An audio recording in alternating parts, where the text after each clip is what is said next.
त्यांना मुद्दे विचारायचे.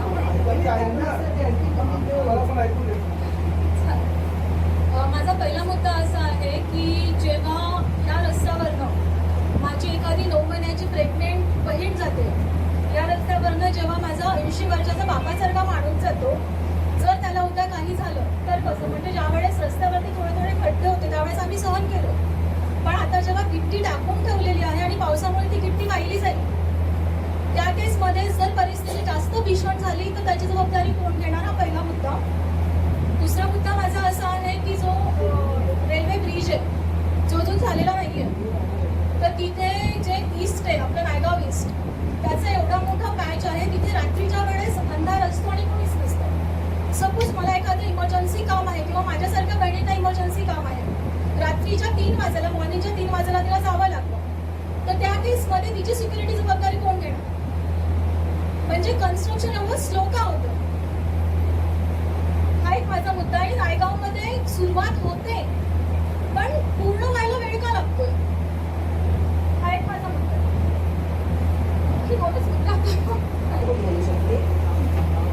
सर्वात महत्वाचं म्हणजे मॅडम, जो आपला प्रभाग आहे सर्वात मोठा आहे, त्यासाठी 4चं पॅनल बनलं. आणि तुमच्या माहितीसाठी सांगते, सर्वात मोठं काम आपण नायगावमध्ये चालू केलं ते म्हणजे रस्त्याचं 26 करोडचं. तुम्ही पूर्ण 27 प्रभागात फिराल तर आपण कुठेच ते काम केलेलं नाही. आणि या रस्त्याबद्दल मला तर जास्त नॉलेज नव्हतं. मी राहते हायवेला, आमचा तो मोठा मुद्दा आहे ट्रॅफिकचा.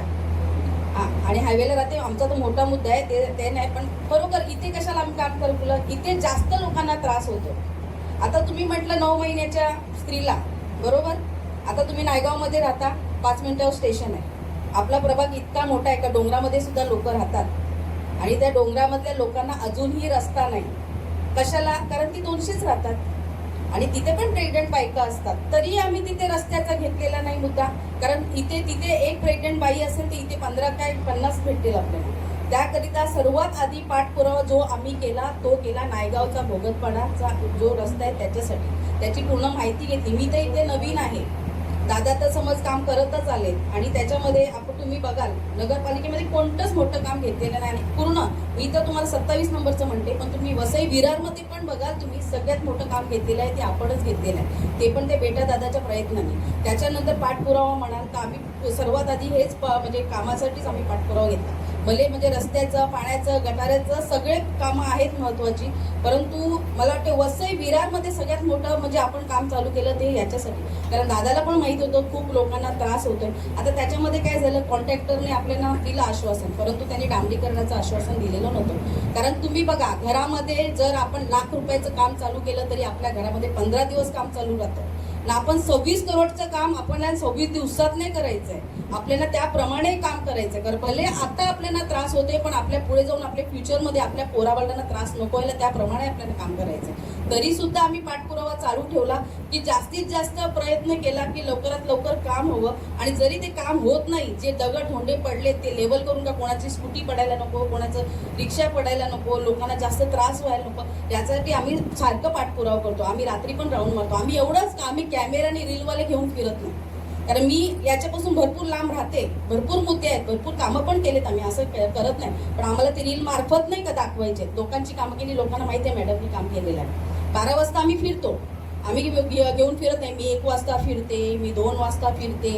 आता बरेच ते मला वाटते तुमच्या नायगावमध्ये एवढे रील मास्टर आहेत. आता आपल्या मिटिंगला बघा किती आहेत. हाच मुद्दा आहे. म्हणजे नगरसेवक जितका आम्ही सेवक आहोत तुमचे, आम्ही तुमचे मालक नाही. मी आली ना मागे बसली, कारण मी तुमच्यातलीच एक आहे. मी काय असं मोठं कारण मला नगरसेवक लागले. आता मला वाटते पुढच्यापेक्षा मला मागे बसलं पाहिजे आणि लोकांनी पुढे बसलं पाहिजे, कारण ती लोकच ते मुद्दा मांडू शकतात. कारण मी त्यांच्यामध्ये बसूनच त्यांच्या समस्या जाणू शकते. आणि त्याकरिता आता आम्ही म्हणजे दादांनी तर डांबरीकरणचं सुद्धा घेते, पण त्यांचं टेक्निकली काय असतं, जेव्हा म्हणजे मे महिन्याचा एंड असतं, टेक्निकली आपल्यासाठी नाही सगळीकडे जेव्हा पाऊस चालू होतो तेव्हा माती थंड होते, त्याच्यानंतर डांबर बसला जात नाही. त्याच्यानंतर काय आपल्यासारखेच काही रील मास्टर निघणार, ये देखो सँडविच जैसा आहे, ये तो म्हणजे रील बनणार, दुसरं काय नाहीये.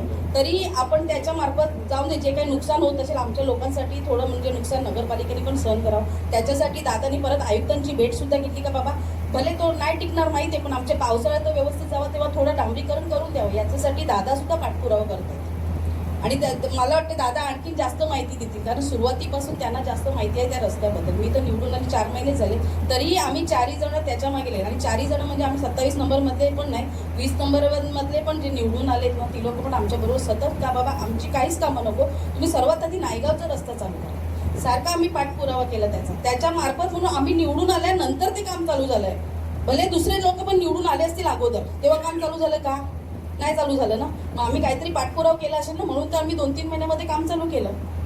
सर्वात महत्त्वाचं ते. आणि तुमच्या खरोखर आम्हाला तुमच्याबद्दल खरोखर कळकळ आहे. खरोखर म्हणजे महिलांना तर खूपच समस्या आहेत. आम्ही फिरत होतो त्यानंतर पण आम्हाला समस्या कळल्या. सगळ्यात जास्त महिलांना जास्त प्रॉब्लेम होतो जेव्हा रात्रीचं ट्रॅव्हलिंग येतं. आता तुम्ही मुद्दा काढलाय म्हणून आम्ही फक्त काही जास्त आमचं असं एक पहिलं काम करून फेमस व्हा, उगाच हवा कडू आम्ही हे करणार आम्ही ते करणार. आम्ही नाही, आम्ही करणार, हे करणार, पण आम्हाला भविष्यवाणी नाही करायची, आम्हाला प्रॅक्टिकली करायचं. त्यासाठी तुम्ही महिलाचं बोललो तर महिलांसाठी पण आम्ही ठरवलं की रिक्षावाल्यांची मीटिंग घेऊन, पण नंतर रात्रीच्या 12 ते 2 मध्ये कोणत्या रिक्षा असतात त्यांचं म्हणजे त्यांचं पूर्ण ॲप आपल्याकडे असावं, किंवा एखादी स्त्री कुठे अडकली असेल तर एखादी ओला कशी आपण बुक करू त्याप्रमाणे तो रिक्षावाल्याने त्याला घ्यावं सोसायटी. कारण रिक्षावाल्यांनी कसं मध्ये पण काही प्रॉब्लेम झाले असतील, रस्त्यात सोडलं असेल किंवा खराब रस्त्यामुळे अर्ध्या रस्त्यामध्ये पण सोडले, अशा पण समस्या झाले. त्याच्यामुळे काय सगळे रिक्षावाले खराब असं नाही होत, त्यासाठी पण आपण पाठपुरावा करतो. परंतु कसं मीटिंगला काय होतं, तुम्ही लोक पाहिजे तसे हजर नाही राहत. आता तुम्ही येऊन कशा बसल्या, तुम्ही मुद्दा मांडला ना, त्याच्यामुळे मी तुमच्याशी बोलू शकते. आता तुम्ही बघाल ना, तर आपले इथे लोक आहेत त्याच्यावर जास्त रील असतात. आता ते रीलवाले कुठे गेले? तुम्ही या ना, आणि जरुरी ना आम्हीच म्हणजे 24 तास रस्ते, तुम्ही पण लक्ष द्या. तुम्हाला असलं ना डांबर खराब आहे, दगडे खराब आहे, काम व्यवस्थित नाही, तुम्ही आम्हाला फोन करा कधीही, 24 तासामध्ये कधीही फोन करा. तर मॅडम इथे काम व्यवस्थित होत नाही, आम्ही धावत नाही. आम्हाला नाही जमलं, आमचं कोणतरी प्रतिनिधी तरी येणारच. कारण आपला प्रभाग कसं सगळीकडेच लक्ष द्यायचं, पण खरोखर नायगाववर आम्ही लक्ष देऊनच. आणि आपली नायगावची प्रगती झाली नाही असं नाही, नायगावची किती प्रगती झाली तुम्ही लोकवस्तीवरून समजतं. जिथे प्रगती नसेल तिथे लोकवस्ती वाढणारच नाही. आणि तुम्ही म्हणाल नायगावचा, तर तुम्ही तर हे जुनी लोक आहेत, नायगावची काय हालत होती पाण्याची तुम्हाला पण माहिती आहे, ठेंबर पाणी पण होतं. जशी भाईंदरची हालत होती तशी नायगावची होती. मला वाटतं आता बऱ्यापैकी पाणी आहे आणि आणखीन पण येणार आहे. आणि तुम्ही म्हणता नायगाव पाठी आहे, तर 5 वर्षात तुम्ही बघा नायगाव कुठे असेल, तेव्हा तुम्हाला वाटेल का तुम्ही जे प्रतिनिधी निवडलेत ना ते चुकीचे निवडले नाहीत. फक्त आम्हाला थोडा वेळ द्या. काही समस्यांना आम्ही पुरवणार, त्याच्यामध्ये आम्ही पक्ष नाही बघणार, काय नाही. जो माणूस आला तो आमचा, आम्ही सगळ्यांचे आहोत. जेव्हा इलेक्शन असेल तेव्हा ते पक्ष चालत असेल. मी कधी पक्ष पाहिला नाही, जो आला तो माझा माणूस, जो आहे तो समस्या घेऊन येईल. सगळे माझेच भाऊबंद आहेत, मी कधी पक्षाचं बघणार नाही. मला जे काम मिळणार ते मी करणार. मास्तर, कारण आमच्यामुळे कितीतरी लोकांना वास्तव काय आहे ते कळतं आणि त्याचा आम्हाला खूप जास्त अभिमान आहे. आणि तुम्ही जे आमचे ऐकतात आणि कामं करतात त्यांचाही आम्हाला खूप अभिमान आहे की तुम्ही आमचं ऐकून जनतेचा विचार करून ती कामं करतात. आणि दुसरी गोष्ट ही की आपण आता आमच्या जस्ट आपलं नॉर्मल घर म्हणा, तर आपल्या घरामध्ये छोटासा इंटेरियर म्हणा, इंटेरियर करताना आपण विचार करतो की माझ्या परिवाराला त्याची इजा नको व्हायला. तर मी काय करते, कॅल्क्युलेशन्स करते, मॅथमॅटिकल म्हणा की कोणते कॅल्क्युलेशन्स करून ते कसं प्रॉपर वेने होईल त्याचा मी विचार करते. मग हे पॉलिटिकल्सच्या बाबतीत किंवा यांच्या बाबतीत नाही होत का? तर मला म्हणायचं की पावसाळ्याच्या आधी तुम्ही चालू केला, मध्येच पावसाळा आला. तुमचं म्हणणं आहे तुम्ही पावसाळ्यानंतर ते करणार. माझा कन्सर्न आहे की हे कॅल्क्युलेशन्स आधी नसते का झाले? मग त्या जनतेने का म्हणून सफर करावं?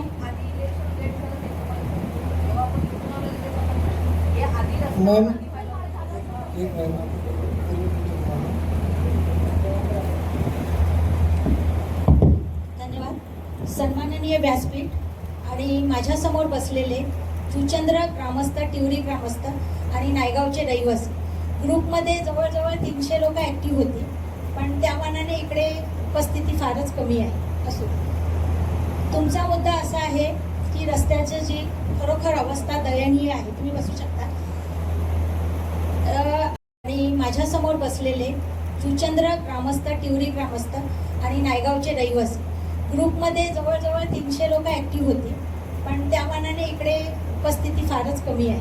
असो, तुमचा मुद्दा असा आहे की रस्त्याची जी खरोखर अवस्था दयनीय आहे. तुम्ही बसू शकता. आपल्या आजच्या ग्रुपमध्ये अमोल भाऊ, राजदेव सिंग, आपण एक निविदा टाकलेली आहे महानगरपालिकेची, आपणच टाकलेली आहे ना.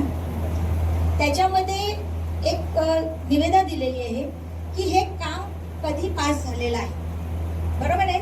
16 ऑक्टोबर 2025ला आपली ही निविदा पास झालेली आहे. म्हणजे हे 26 करोडचं जे आपलं काम आहे, 26,07,75,000 697 अप्रॉक्सिमेट जे काही आपलं काम पास झालेलं आहे ते आपलं ऑक्टोबर महिन्यातच पास झालेलं आहे, ज्या वेळेला आपली प्रशासकीय राजवट होती. आणि त्याच्यामध्ये ते मेन्शन केलेलं आहे की प्रशासकीय राजवटीमध्ये आपल्या आयुक्त साहेबांनी ही निविदा पास करून घेतलेली आहे. त्याच्यानंतर जे कामाचं हे कॉन्ट्रॅक्ट ज्या इंजिनियरला कॉन्ट्रॅक्ट ज्याला दिलं गेलं, ज्या कंपनीला, त्या कंपनीने त्याचं अमाऊंट न भरल्यामुळे ते रखडलं गेलं. त्याच्यानंतर आपल्या इलेक्शन्स लागल्या. इलेक्शन्समध्ये आपले 2 महिने गेले आणि 9 एप्रिलला ह्या कामाचं वर्क ऑर्डर निघालं. त्याच्यानंतर 12 एप्रिलला सन्माननीय दोन्ही पक्षाने उद्घाटन केले. पहिलं उद्घाटन आमच्या माननीय आमदार सन्माननीय स्नेहाताई दुबे पंडित यांच्या मार्फत आणि बोईसर विधानसभेचे आमदार विलास तरे सर यांच्या मार्फत केलेलं आहे. त्यानंतर अर्ध्या तासाने लगेच आपले प्रथम नागरिक वसई विरारचे सन्माननीय महापौर अजीव पाटील यांच्या हस्ते ह्याच कामाचं पुन्हा उद्घाटन झालेलं आहे. त्यावेळेला जेवढी मीडिया आलेली त्यावेळेला अमोल भाऊ तुमची सुद्धा मीडिया होती आणि तेव्हा ताईंनी एक शब्द तुम्हाला बाईट देताना सांगितलं होतं की ह्या कामाची निविदा ही त्याच वेळेला निघालेली आहे, परंतु आता हे काम आपण महानगरपालिकेला हँडओव्हर केल्यामुळे ह्या कामावर विरोधी पक्ष म्हणून आम्ही वॉच ठेवणार आहोत. म्हणजे ते कामाचं जे क्वालिटी आहे ती मेंटेन केलेली आहे की नाही, गटार व्यवस्थित केलेले आहेत की नाही, ह्याच्यावर आम्ही लक्ष देणार आहोत. त्याप्रमाणे त्याच नंतर अर्ध्या तासाने सन्माननीय अजीव पाटील सरांनी एक स्टेटमेंट दिलं की हे जे तिवरी ते बोयदापाडा जे काम आहे ते 2 महिन्यांमध्ये आपण कंप्लीट करू. त्यांनी त्यांच्या पद्धतीने त्यांचं स्टेटमेंट दिलेलं आहे आणि आपल्यासाठी ते सन्माननीय आहेत, कारण ते आपल्या वसई विरारचे प्रथम नागरिक आहेत. ह्याच्यानंतर कामाला सुरुवात झाली, माल मटेरियल पडलं सगळं. आणि आता जे ग्रुपवर जेवढे ऍक्टिव्ह होते, जे त्या ग्रुपवर ती वाच्यता करत होते, ते आता इथे हजर असायला पाहिजे होते, परंतु ते नाही. कारण तुम्ही कॉन्ट्रॅक्टरला पाठीशी घालता की त्यांना तुम्ही संरक्षण देता, हे मला विचारायचं आहे. तुम्ही खरोखर त्या कामामध्ये क्वालिटी बघितली का? तुम्ही गटार म्हणून ते कामाचं जे स्लोप घेतलेला आहे, पाईपलाईन टाकलेली आहे, एक सामान्य नागरिक म्हणून सुद्धा आपण जाऊन तिथे बघू शकतो की खरोखर त्या गटाराला त्यांनी स्लोप दिलेला आहे की नाही. गेल्या वर्षी 2025ला 15 तारखेच्या मेच्या 15 तारखेपासून पावसाला सुरुवात झाली आणि आमच्या जुचंद्र गावाची जी हालत झाली होती ती म्हणजे सांगण्यासारखी नाहीये की पूर्ण जुचंद्र गावामध्ये पाणी भरला होता. इथे कोणी हजर असतील ते सांगतील, अगदी प्रत्येकाच्या घरामध्ये पाणी गेला होता. ह्याला कारण आहे आपली गटर लाईन व्यवस्थित नाही. जी फाटकापासून गटर लाईन काढलेली आहे ती महालक्ष्मीमध्ये स्टॉप झालेली आहे, ती पुढे कन्वर्ट केलेली नाही. जी आपल्या खाडीला करायला पाहिजे ती केलेली नाही.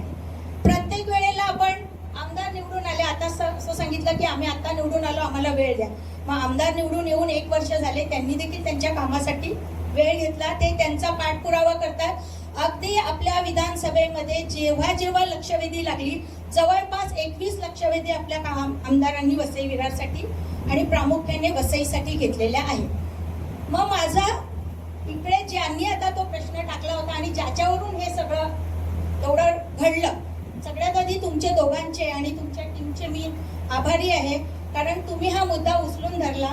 चौथा स्तंभ आहात तुम्ही आणि तुम्ही न्यूट्रल राहून हा मुद्दा उचलून धरला, त्याबद्दल मी तुमचे खरोखर मनापासून आभार मानतो. मला असं म्हणायचं आहे की जे काम आपण करतो त्या कामामध्ये 24 तास उभं राहून फोटो टाकले म्हणजे आपण ते काम योग्य करतो का? नाही ना.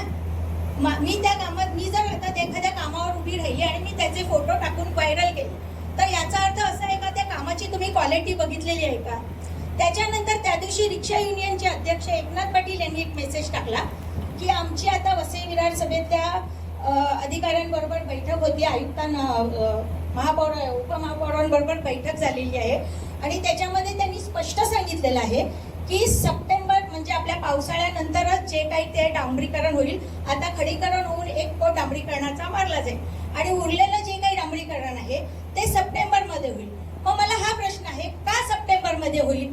तुम्ही एक रिक्षा युनियनचे अध्यक्ष म्हणून तुमचं सुद्धा हे कर्तव्य होतं रिक्षावाल्यांच्या बाजूने सांगण्याचं की साहेब की म्हणजे जे काम आता होणार होतं ते पावसाळ्यानंतरच का होणार? निदान तिथून जे बाईक स्वार जात आहेत, रिक्षावाल्यांनाही खूप त्रास होतो. अगदी सगळ्याच गाड्यावाल्यांना, असं नाही की फोर व्हीलर मध्ये बसलेल्यांना त्रास होत नाही, त्यांना देखील त्या खड्ड्यांचा त्रास होतो. मग तिथून शाळेमधून मुलांना घेऊन जाणाऱ्या आपल्या आया बहिणी असतील किंवा आपले भाऊ असतील जे बाईकवरून जातात, रिक्षातून जातात, या सगळ्यांना त्रास होतो. तुम्ही त्यांना प्रश्न का नाही केला की सप्टेंबर मध्येच का तुम्ही पावसाळ्यानंतरच डांबरीकरण करणार आहात?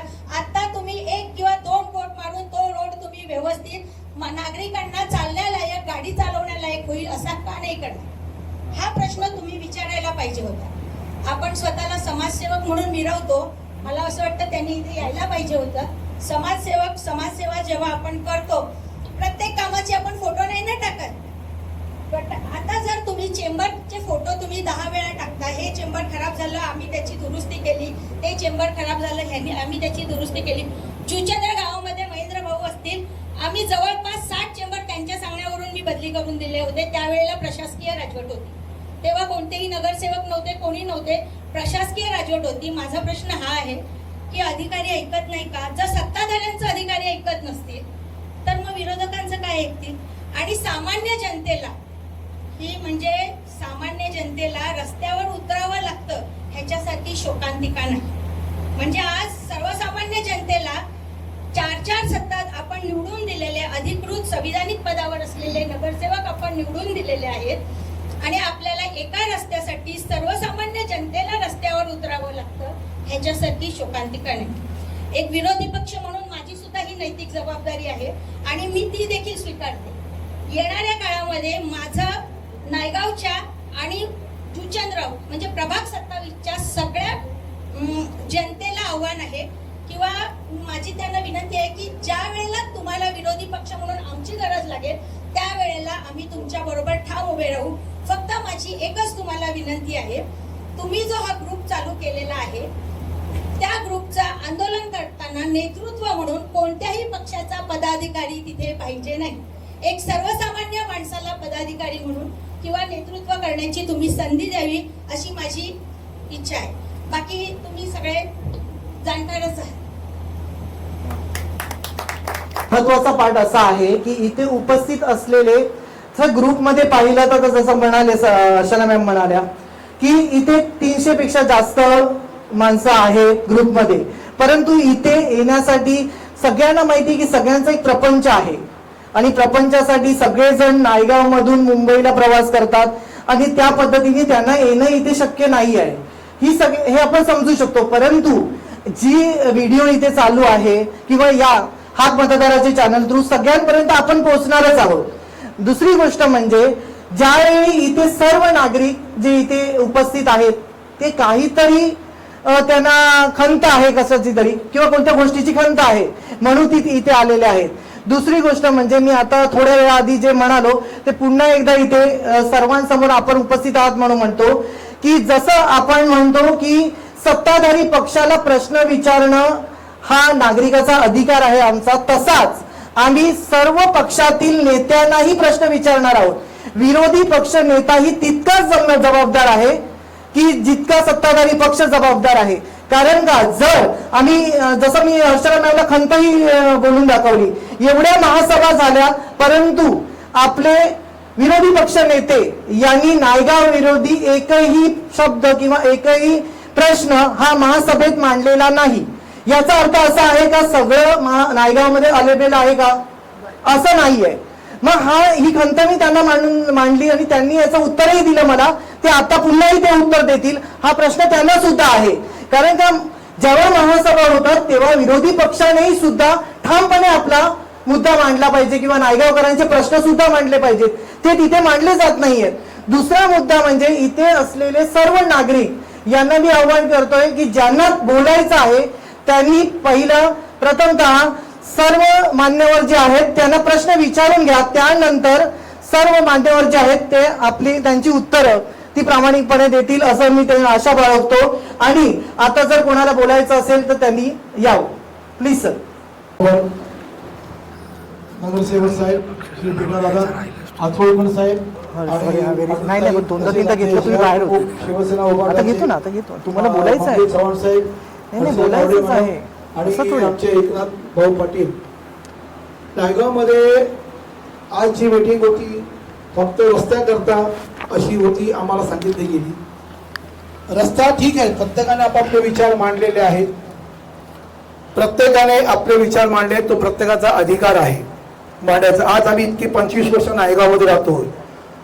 आज नायगावमध्ये अनेक समस्या आहेत, अनेक म्हणजे अनलिमिटेड समस्या आहेत. आता 6 वर्षे गेली आपली प्रशासकीय बसलं होतं, त्यामुळे आमच्या बेटादादांनी चांगलं काम केलं. ह्याच्यापूर्वी 5 वर्ष पण म्हणजे 8 वर्षापूर्वी चांगलं काम केलं. प्रशासन बसल्यानंतर प्रशासनाने काही काम केलेलं नाहीये, फक्त चालढकल केली महानगरपालिकेने. कुठल्याही कामाला लक्ष दिलं नाही. आम्ही तक्रारी केल्या, त्या तक्रारीला आमच्या उत्तर दिलं नाही. आमच्या तक्रारीला कोणी त्याचा हे घेत नाही, ऍक्शन घेतली नाही. आमचा मुद्दा असा आहे, आम्ही नायगावमध्ये राहतो.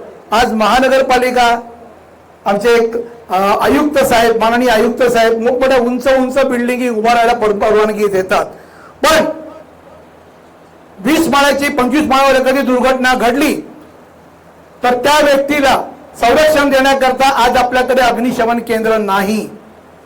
त्याकरता मी गेल्या 2023 पासून मी स्वतः पाठपुरावा करतोय. आमचे शहर प्रमुख आमचे मंगेशजी चव्हाण साहेबांनी मी पत्रव्यवहार केलाय, आयुक्तांना भेटलोही, पण तत्कालीन आयुक्त आमचे पवार साहेबांना भेटलो. त्यांनी त्यावेळी आम्हाला सांगितलेलं की आम्हाला जागा द्या, आम्हाला बांधायचं आहे, जागा द्या. म्हटलं आम्ही कुठून तुम्हाला जागा देणार अग्निशमन केंद्र बांधायला.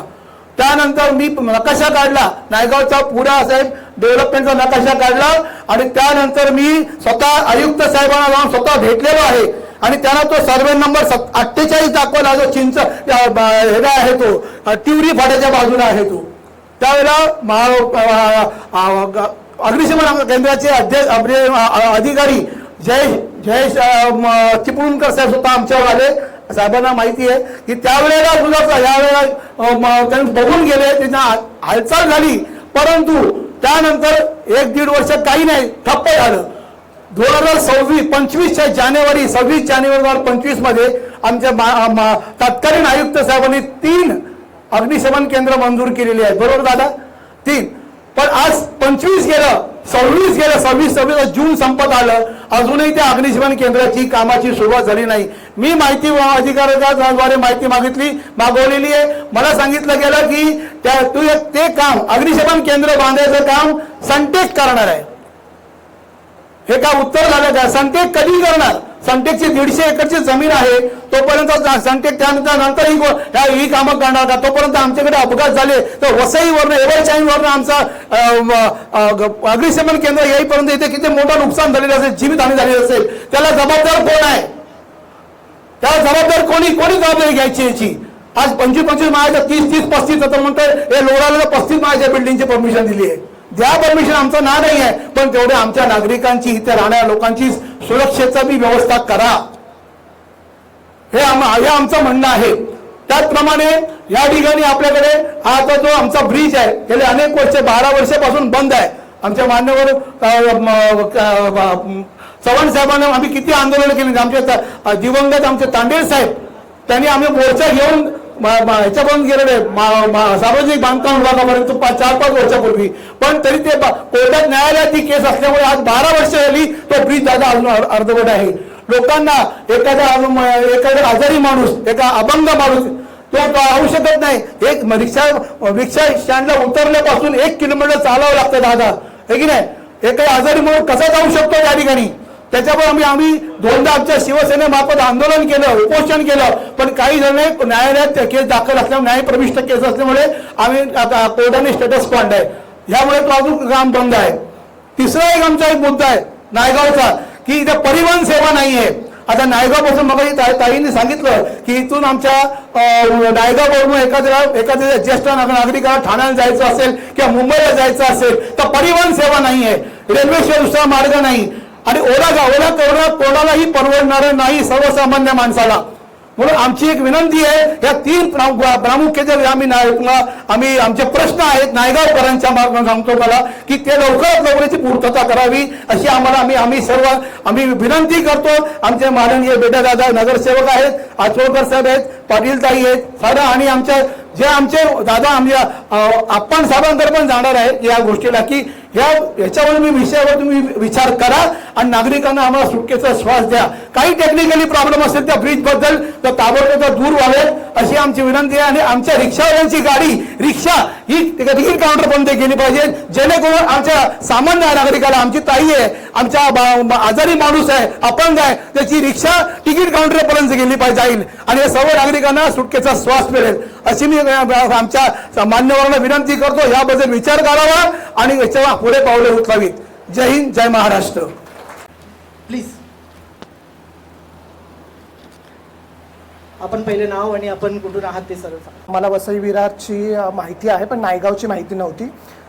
जेव्हा म्हणजे फक्त 2 मिनटं जास्त घेईन, जेव्हा आम्ही इथे आलो होतो तेव्हा ब्रिजचं ते काम चालू होतं, म्हणजे नालासोपारा खाडीचं. त्याच्यानंतर ते बंद पडलं. आता ते राहू दे, बाकी तर सर्व राहू दे. आता ही मेन गोष्ट अशी आहे की आपण रस्त्याच्या कामाबद्दल बोलतोय. तर मी फार आधीपासून, मी स्वतः एक RTI ॲक्टिव्हिस्ट आहे, मी त्याच्या आधीपासूनच फॉलोअप ह्याचा घेत होतो. आणि मागच्या वर्षीपर्यंत 2025 पर्यंतच्या आधी रस्ता डांबरीकरण होत होता. पावसाळ्यात तो खराब व्हायचा, पुन्हा ते डांबरीकरण व्हायचं. हे मी 2 वर्ष बघितलंय. 2023ला पण झालं होतं, 2024ला पण झालं होतं, पण 2025 नंतर ते डांबरीकरण थांबलं. त्याच्यानंतर मी सतत मला कळलं MMRDAचा रस्ता आहे, मी MMRDAच्या मागे लागलो, त्यांच्या अधिकाऱ्यांना बोललो, आपले सरकार केंद्र पोर्टलवर रिक्वेस्ट टाकली. त्यांचं एकच होतं की आता आम्हाला कॉन्ट्रॅक्टर मिळालाय, आता आमचं काम चालू होणार आहे. हे 2025 ऑक्टोबर पासून चालू आहे, कारण का पाऊस बोलला 15 मे पासून पाऊस आपल्याकडे चालू आहे आणि इथला पाऊस तर फारच जास्त आहे. तिथपासून जी रस्त्याची अवस्था खराब झाली आहे म्हणजे एवढं आहे की विचारूच नका. चालणाऱ्या माणसाला सुद्धा अंगावर सकाळी जाताना सगळा चिखल, येताना चिखल. बरं ते झालं, पाऊस गेला, त्याच्यानंतर मेन प्रॉब्लेम त्याचा पुढचा की धूर. सगळ्या रस्त्याला पूर्ण मातीने माणूस भरून जायचा. ह्याच्यासाठी फॉलोअप करत आलो. त्याच्यानंतर आम्हाला मार्चमध्ये कळलं की आता कुठेतरी रस्ता होतोय. दोन्ही पक्षांनी त्याचं उद्घाटन सुद्धा केलं. आम्हाला सर्वच जण तेवढेच प्रिय आहेत, कारण आपण सर्वच जण जर एकत्र आलो तर जसं तुकाराम महाराज म्हणतात की एकमेका सहाय्य करू अवघे धरू सुपंथ. आपण जेव्हा बाहेर जातो तेव्हा आपण बघतो की किती चकचकीत रस्ते आहेत. आणि जेव्हा आपण ते विधानसभेत आणि ह्याच्यात जायचो, लालू प्रसाद बोलायचे की कसे हिरोईनीच्या गालासारखे रस्ते मला बिहारमध्ये पाहिजेत म्हणून. आमच्याकडे अजून पण आपण अजून कोणत्या युगाचं 2026 मध्ये सुद्धा रस्ते, वीज, पाणी यासाठी जर आपण भांडत असू किंवा ह्यासाठी आपण पाठलाग करत असू तर कोणते आपण 2046 मध्ये कोणती आर्थिक महासत्ता आणि कोणतं विश्वगुरु होणार आहे मला माहिती नाही. फक्त आपण, माझं म्हणणं असं आहे की जेव्हा आपण नायगावचा रस्त्याचा बोलतो, 27 करोडचा आपण जेव्हा काम बोलतो, तर आता आपण आपल्याकडे अजून म्हणजे मला हाच प्रश्न आहे की एवढं फॉलोअप घेऊन सुद्धा आता 2 दिवसापूर्वी पण मी त्या कॉन्ट्रॅक्टरला विचारलं, तो पण दिवसाच काम करतोय. म्हणजे ह्याच्यासाठी आपण, आणि आता मला कळतं की आम्ही भांडायचं कोणाशी. ह्याच्या आधी आम्ही भांडत कोणाशी होतो तर आम्हाला वाटत होतं प्रशासकीय राजवट बसले. पाचंगे साहेबांशी सुद्धा माझं बोलणं झालं होतं.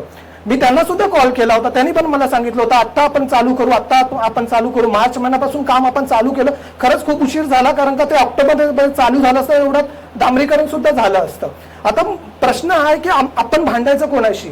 आपण सर्व एकच आहोत, आपल्या सगळ्यांच्या समस्या पण एक आहेत. आता आम्हाला प्रश्न पडला की आम्ही महानगरपालिकेला प्रश्न विचारू, आम्ही तुम्हाला प्रश्न विचारू, नक्की काय होणार आहे. कारण का आता आम्हाला सर्व्हाइव्ह करणं कठीण झालंय. सनटेक सारखे, सनटेक वेस्टवर्ल्ड, त्याच्यानंतर मॅक्सवर्ल्ड. सनटेक मध्ये 2500 कुटुंब आहेत, 2500 घरं आहेत. मॅक्सवर्ल्ड मध्ये 3000 आहेत. म्हणजे ऑलमोस्ट 2-1 लाख पॉप्युलेशन जेव्हा राहते. आणि त्याच्यानंतर जेव्हा लोक मुंबई, मी स्वतः पुण्यावरनं अपडाऊन करतो आठवड्यातनं 2दा, ते राहू देच, लोक नवी मुंबईवरनं येतात, मुंबईवरनं येतात, चर्चगेट पासून उभं राहून एवढ्या गर्दीतनं येतात. उतरल्यानंतर आम्हाला पहिले चालत यावं लागतं, तो एक स्ट्रगल आहे. चालत आल्यानंतर आम्हाला रिक्षासाठी लाईन लावायला लागते. आपल्याला माहिती आहे सनटेक मध्येच फक्त एवढी आहे की एवढी मोठी लाईन लागते, वरपर्यंत लाईन येते. त्याच्यात सुद्धा आमच्या माता भगिनी उभी राहतात. त्यांना घरात येऊन चपात्या बनवायच्या असतात, जेवण करायचे असतात, 1-1.5 तास तिथे जातो. त्याच्यानंतर सुद्धा आम्हाला असं वाटतं की आता घरी पोहोचू, तर घरी येण्यासाठी एवढं मोठं विघ्न आहे की आम्हाला असं वाटतं की आता पावसाळ्यात तर आम्हाला वाटतं की होडीच काढावी लागेल, कारण का एवढं रस्त्याची अवस्था बिकट आहे. तर कधी आम्हाला त्याच्यामधनं सुटका मिळणार आहे, कधी आम्हाला ते चकचकीत रस्ते बघायला मिळणार आहेत. आणि आता ह्याच्या पुढचं काय आपलं नियोजन आहे, आता तुम्ही स्वतः फॉलोअप करणार आहात का, तुम्ही त्यांच्याशी बोलणार आहात का. ॲटलिस्ट आम्हाला असं पाहिजे की, कारण का आता तुम्ही बोलताय जसं पहिला थर आपण लावल्यानंतर सुद्धा रस्त्यावरचे दगड उडून लोकांच्या डोक्यावर आपटत आहेत, कारण का त्याच्यातनं निघतात ते. जोपर्यंत त्याचं ॲटलिस्ट अजून एक लेअर करून क्लिअर म्हणजे सपाट तरी करता यावं असं आपण बोलणार आहेत का? तर याचे मला उत्तर हवेत की कधीपर्यंत हे सर्व प्रॉब्लेम सॉल्व्ह होतील. आपण बाकीचे प्रॉब्लेम तर होतच राहतील, फक्त रस्त्याचा एवढा आहे की हा डांबरीकरणाचा रस्ता आता कोण त्याचा फॉलोअप करणार आहे आणि कोणाला आम्ही प्रश्न विचारायचे. धन्यवाद. की किंवा कोणा जसं आरोप केले जातात सर्व पक्षामध्ये की सभेला अमाऊंट देऊन पब्लिक आणली जाते आणि त्यांना बसवलं जातं. ही जी पब्लिक आलेली आहे किंवा ही जी माणसं इथे आलेली आहेत कमी दिसत आहेत, परंतु ही सर्व नायगावकरांचे जे प्रतिनिधित्व करत असतील ही माणसं आणि जे प्रश्न आपल्याला विचारतायत हे प्रश्न आपणही जाणता. आणि पुन्हा एकदा मी अजून कोणाला जर यायचं असेल आणि बोलायचं असेल तर प्लीज यावं प्लीज सर. आणि थोडी शॉर्ट नोटीस आहे की कमी वेळामध्ये आपले मुद्दे बुजतील. Very thank you. जास्त हे मारण्याचं आहे कचऱ्याचं जे उचलण्याचं हे आहे ना, सेंटेक्स समोर तुम्ही येऊन बघा जरा. ते कचरे उचलण्याची जी पद्धत आहे ना ते वेळेवर उचलत नाही. ते कचरा एकदम घाण झालेला आहे. नायगाव सेंटेक एवढी मोठी सिटी येऊन असं वाटतं ना की एकदम घाण, तुम्ही एंट्रन्स असा घाण झालेला आहे ना, येताना जाताना असं वाटतं की कशा घाणात तुम्ही आलं हे म्हणून. आणि दुसरा नेटवर्क कनेक्टिव्हिटी इकडे एकदम आम्ही डिजिटल वर्ल्डमध्ये राहतो आणि नेटवर्क कनेक्टिव्हिटीचा पण आपल्याला लई त्रास होतो इकडे. ते त्याच्यासाठी माझे दोन हे मांडायचं आहे, फक्त नेटवर्क कनेक्टिव्हिटी आणि कचऱ्याचं तेवढंच. थँक्यू. ना माझं एकच 2-3 प्रश्न आहेत. एक म्हणजे रस्त्याचा, जे आता सगळेजण बोलतच आहेत सगळं रस्ता कसा आहे. ॲक्च्युली आता या टायमाला ऑप्शन काय असू शकतं ज्यामुळे जी ॲक्सिडेंट होतात एमर्जन्सीमध्ये आता काय करू शकतो हेच आता आपण बघू शकतो. आता बेसपासून काहीच नाही आहे, हे बेसच चालू आहे. आता जेव्हा इलेक्शन झालं, इलेक्शनपासून आता जे चालू आहे काम, ओके, हा बेसच चालू आहे. ह्याच्यानंतर आता जे ॲक्सिडेंट आहेत ते कसं आपण रोखू शकतो, आपण आपल्या माणसांना कसं काही प्रॉब्लेममध्ये पडतात त्यांना आपण रोखू शकतो, हेच आपला महत्त्वाचा राहिला पाहिजे. आणि ॲक्सिडेंट थांबला पाहिजे. एवढे मोठ्या मोठ्या गाड्या येतात, ते रस्ते दबतात आणि चिखलं एवढं होतात रोड, आणि एवढे मोठे मोठे दगड रस्त्यावरती टाकतात ते. आणि जर समजा ते गाडी येत असेल आणि मोठं भरून आणि ते गाडी म्हणजे दगड उचलून कोणाच्या तरी डोक्याला लागला तर कितपत होणार. फक्त दगड टाकायचं आणि आठवडाभर उभं राहायचं, काय फायदा आहे त्याचा. जर कामं होत असेल तर कामं त्वरित करून टाकायची ना त्याला, तर कशाला थांबायचं त्या गोष्टीसाठी. आणि जी कामं रात्री करायची ती कामं दिवसा का करायची. त्याच्यामुळे ट्रॅफिक होतो. आता एक तर आपला हा शॉर्टकट रोड असल्यामुळे सगळेजण इथूनच प्रिफर करतात जायला. हाच मधला रोड आहे की नाही, आपल्याला हा मधला रोड आहे हे सगळ्यांना माहिती आहे. नाला सोपारा विरार पासून माहिती आहे, जे शॉर्टकट पकडून इथूनच जातात महालक्ष्मीवरून हायवेला. मग जर हा रोडवरती असा आहे तर ह्याच्यामध्ये आता आपण काय करू शकत नाही, फक्त सोल्युशन आणि एमर्जन्सी मध्ये आपण रोडला काय कसं काय ऍक्सिडेंट थांबवू शकतो, हा एक पहिला मुद्दा आहे. दुसरा आहे जसं आता मध्ये मी टाकला होता कचऱ्याचा सनटॅकचा, तो मीच होती टाकलेला. एवढा कचरा. मुद्दा असा आहे की मी पारसनाथला राहते, पारसनाथ पासून तो हा पट्टा पूर्ण आहे तो आपला ग्रामपंचायतचा आहे. पण मेन काय आहे, आता इंटरनली चालू आहे की हे ग्रामपंचायतच्या हद्दीमध्ये आहे का व्हीव्हीएमसीच्या हद्दीमध्ये. आता प्रत्येक माणसाला तर माहिती नाही ना हा ग्रामपंचायत मध्ये येतो का व्हीव्हीएमसी मध्ये येतो. आम्हाला काय आहे की आमचा कचरा बाहेर जायला पाहिजे इथून आणि आम्ही सेफ राहायला पाहिजे. आमचा कचरा बिल्डिंगच्या बाहेर तर जातो, मग बिल्डिंगच्या बाहेर असं एवढा ढीग असतो तर ते कोण काढणार. आता तिसरा मुद्दा आहे की तेच कचरा काढायला कॉन्ट्रॅक्टरला पैसे देऊन ते कचरा काढले जातात. मग ग्रामपंचायत का नाही करत किंवा व्हीव्हीएमसी का नाही करत ती कामं. बरोबर आहे की नाही. परत मेंटेनन्स भरा, माणसांना सगळे पैसे भरा, त्याच्यानंतर एक्स्ट्रा कचरा काढायला पण द्या. पण ते कचरा काढायला जर ग्रामपंचायत आणि व्हीव्हीएमसीच्या अंडरमध्ये असेल, त्यांच्या इंटरनली काहीतरी असेल की ह्यांनी करावं की त्यांनी करावं, ते आमचं ना ऐकता मग आम्हाला प्रायव्हेटली पैसे देऊन, जसं काय सनटेकला बरोबर आहे की नाही? मी खोटं बोलते का? सनटेकला पर टावर 2000 रुपये द्यायला लागते. का द्यायला लागते? ते मेंटेनन्स आपले हे भरतात ना, वर्षाचे टॅक्स, प्रॉपर्टी टॅक्स भरतो ना आम्ही, मग का द्यायला लागते ते टॅक्स? ते त्याच्या व्यतिरिक्त महिन्याला 2000 रुपये प्रत्येक टावरला द्यायला लागते. बरोबर आहे ना? हा, बरोबर आहे की नाही? हा, ते चुकीचं आहे की नाही? हा, इथून पण घ्यायचं, तिथून पण घ्यायचं. हा, आपण बीबीएमसी ला पैसे देतो, मग महानगर आपलं ग्रामपंचायतला 200 रुपये वेगळा देतो, गाडी उचलायला वेगळा पैसे देतो. किती पैसे द्यायचे? तर आमच्याकडे काय पैसाचा ढिगारा लागलेला आहे काय? का झाडं आहे तिथे तोडायचे आणि घेऊन यायचे? असं तर नाहीये ना. हा, तिसरा मुद्दा आहे, हा मला सरांना माहितीच आहे, आपला पारसनाथचा रोड. सर बघा जरा रोडचा एकदम हाल दरवर्षी सारखाच आहे. माहिती आहे की बिल्डरने अजून ते सोपवलेलं नाहीये. बिल्डरनी सोपवलेलं नाहीये, तो आमचा प्रॉब्लेम आहे का? आम्ही तर प्रॉपर्टी टॅक्स भरतो ना. हा, आम्ही सगळं करतो, आम्ही देतो, आम्ही नियमित असतो ना आम्ही प्रॉपर्टी टॅक्स भरायला, सगळं करायला. बिल्डर नाही देत असेल तर मग बिल्डरची जबाबदारी कोणाची? बीबीएमसीला परवानगी दिली देताना सगळ्या गोष्टी जर विचार केल्यात तर मग रोडचा विचार का नाही केलं? तो माणूस जर तो बिल्डर तिथून निघून गेला ती कोणाची जबाबदारी? आम्ही पकडावी का त्याला? तो तर बिल्डिंगचं पण काम अर्धा सोडून गेलेलं आहे, पण रोडचं पण काम सोडून गेलेलं आहे. प्रश्न हाच आहे, बिल्डर हँडओव्हर दिलेलं नाही. मग बिल्डर हँडओव्हर दिलेलं नाही, मग तो काम करणार कोण?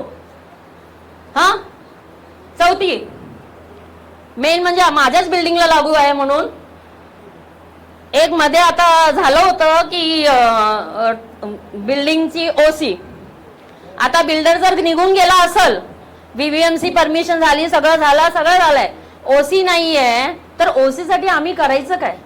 आमचा प्रॉब्लेम सोल्युशन करणार कोण?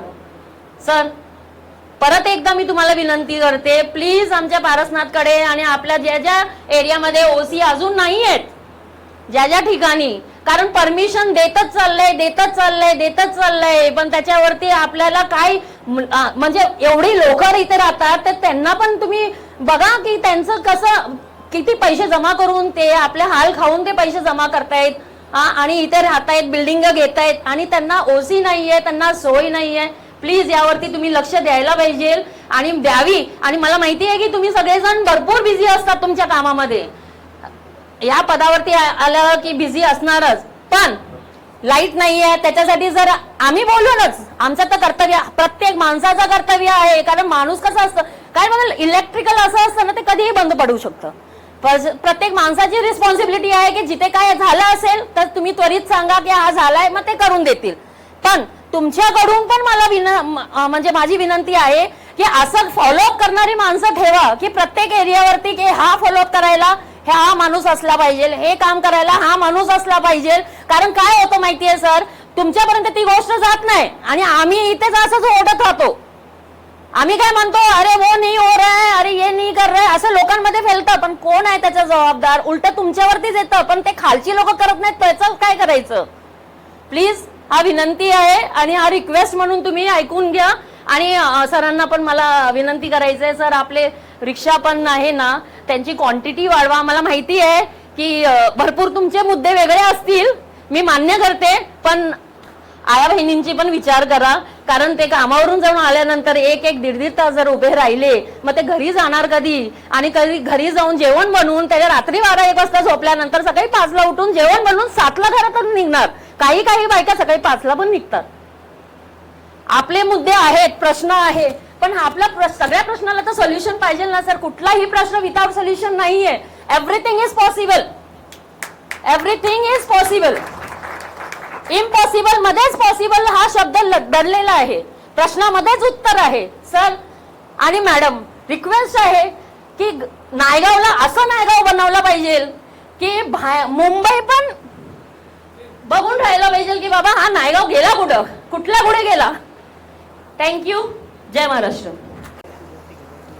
मी माजी रिक्षा उपाध्यक्ष साहेब, आपल्याला माझी एकच रिक्वेस्ट आहे की आपला पहिला वामन डाबा ते सनटेक रस्ता हा पावसाळ्या अगोदर पाणी पडायच्या अगोदर जरा व्यवस्थित करा. नाहीतर काय होते, सर्वात जास्त हाल आमच्या रिक्षा चालकांचे होतात. आणि रिक्षा जर कमी झाल्या की मी पॅसेंजर आहेत ना ते मग आमच्या रिक्षावाल्यांच्या नावाने बॉम्ब मारतात. आमची रिक्षा चालवणार कसे आम्ही त्याच्यावर? आमची आडडिली झाली. जवळजवळ 2-3 वर्षात आमच्या पूर्ण आडडिली झाली. पण लोकांना पण ते समजून घ्यायला पाहिजे. त्यांना पण प्रॉब्लेम होतो, रिक्षा नसली प्रॉब्लेम होतो, आम्हाला मान्य आहे. आई बोलत नाही त्याच्याबद्दल. गेल्या वर्षी जवळजवळ मी 9 ते 10 बसेस, म्हणजे रिक्षा कमी असल्यामुळे मी प्रायव्हेट बसेस 9 ते 10 बसेस स्वतः लावलेल्या आणि त्याच्यात पॅसेंजर भरून मी द्यायचो. आता यावर्षी ते पण कठीण आहे, कारण रस्ता इतका खराब होणार आहे जर त्याच्यावरती कोट नाही टाकला तर भरपूर हाल होतील रिक्षा चालकांचे. त्यामुळे आपण जरा त्याच्यावर काहीतरी उपाययोजना करावी. आणि दुसरं म्हणजे आता आपण जे कल्वर्ट बनवलेत 4, ते मेन कल्वर्ट आपला याचा सोमेश्वरचा बनवायला पाहिजे होता अगोदर, कारण तिथे नेहमी पाणी साचतो. जवळजवळ मला वाटतं 8 ते 9 वर्ष झालं तिथे पूर्ण पाणी साचतोय.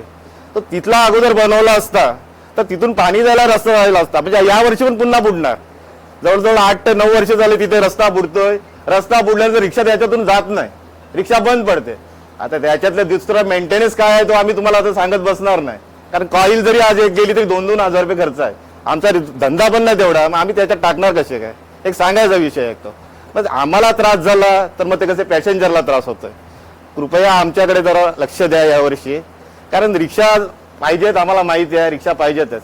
रिक्षा वाढवण्यासाठी मी प्रयत्न केले. बाहेरून जे 7-8 गावातले मी रिक्षा चालक आणले, पण जवळजवळ मला वाटतं 90 रिक्षा आपण बाहेरच्या गावातले आपण आणले. पण त्याला पण काय होतं, विरोध होतो गावातल्याच लोकांचा. काही काय असतात खडे, मग ते बोलतील हे नवीन कशाला आणलेत, वाढवायला पाहिजेत. रिक्षा लागणारच आहेत. आज जशी पब्लिक वाढेल तसे रिक्षा वाढवणं आपल्याला भाग आहे.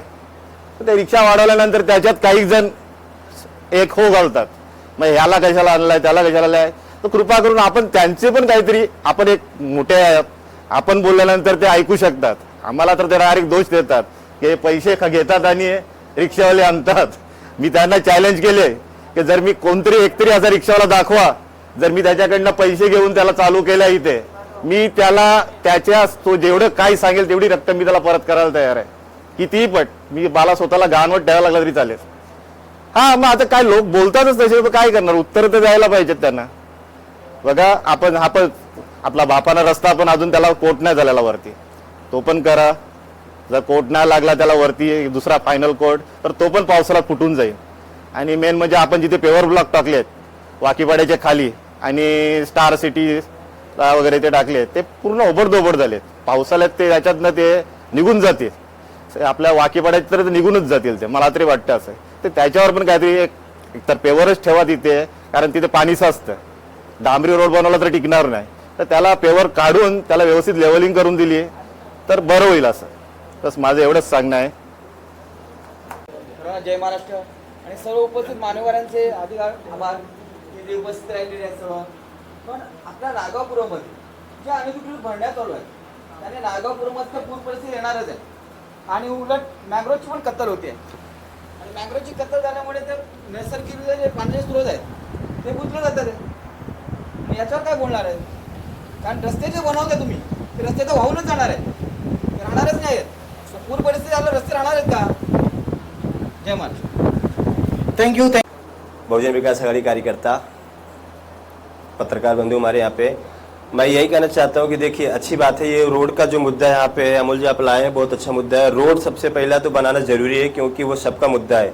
लेकिन यही नहीं है कि सरलता से जो व्यक्ति हमारे समाज में हमें एक फोन करते हैं तो जो हमारे बीच में आके बैठ जाते हैं, जैसे हमारे चारों नगर सेवक हमारे बीच में कभी भी विगत कई वर्षों से मैं देख रहा हूँ कि हम उनको बुलाते हैं, वो हमारी बातों को सुनते हैं. कोई चप्पल पर बिना चप्पल का चिक कीचड़ लगाए पहुंच जाते हैं उनके ऑफिस, उनकी बातों को सुनते हैं. इसका मतलब नहीं कि हमारे नगर सेवक ही हमारा काम करेंगे. हमारे यहाँ पे आमदार कौन है, 3 आमदार है, किस पार्टी के हैं, खासदार कौन है, मुख्यमंत्री कौन है, यहाँ पे प्रधानमंत्री कौन है. अरे कुछ उनका भी दायित्व बनता है. जो छोटे पैमाने पर लोग छोटा काम करेंगे. मेन मुद्दा रस्ते का है, लेकिन दादा रस्ते का जो मुद्दा है वो बड़ा ही प्रॉब्लम है. और नायगांव एक गांव नहीं रह गया, शहर हो गया है. तो शहर के हिसाब से देखा जाए तो यहाँ का जो व्यवस्था है वो अभी 20% है. 80% काम करना है. लेकिन सिर्फ आप ही नहीं कर सकते, हमारे बहुजन विकास आघाड़ी के जो नगर सेवक वो नहीं कर सकते. उनके साथ में जो उनके बड़े आला लोग हैं जो जीत के आए हुए हैं, हमारे मैडम है ईशिना दुबे मैडम है और विलास तरे साहब हैं, खासदार साहब है, ये सब लोगों को आके हम बोलते हैं कि अच्छा बताइए आप लोग जो बैठे हैं, हम अपने खासदार के साथ में कभी मीटिंग किए क्या, ऐसा खुल के अपनी बातों को रख सके क्या, बताइए. कभी नहीं. जितने भी विधायक जीते यहाँ पे, जो आमदार हमारे जीते, उनसे में खुल के बात नहीं कर पाया दादा। खुल के बात करते हैं तो अपने नगर सेवकों से बात करते हैं। आज एक अच्छा प्लेटफॉर्म मिला है हमारी बातों को रखने के लिए, यहाँ के जनता के लिए। और दादा से मैं फिर से कहना चाहूंगा, प्लीज जो बहुत से कुछ काम करना है दादा, जमीनी स्तर पे ऐसे से काम है जो आपके लिए एक चैलेंजिंग काम है, तो इसके लिए मैं आपसे रिक्वेस्ट करता हूं कि जनता की आवाज़ जरूर सुने। यहाँ पे सभी मंच पे उपस्थित, सॉरी मैं थोड़ा तुरंत बोल दिया, आप सभी को बहुत बहुत धन्यवाद, यहाँ पे आए और जनता की आवाज़ सुने, उसके लिए बहुत बहुत धन्यवाद। Thank you.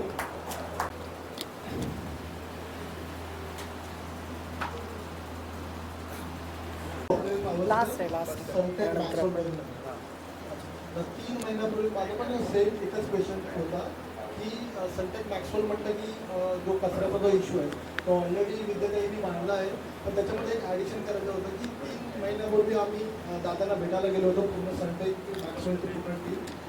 तर त्यांनी तेच सांगितलं की तुमचा एरिया VMCमध्ये येत नाही, तर आम्ही नूतनकडे गेलो होतो त्याकडे.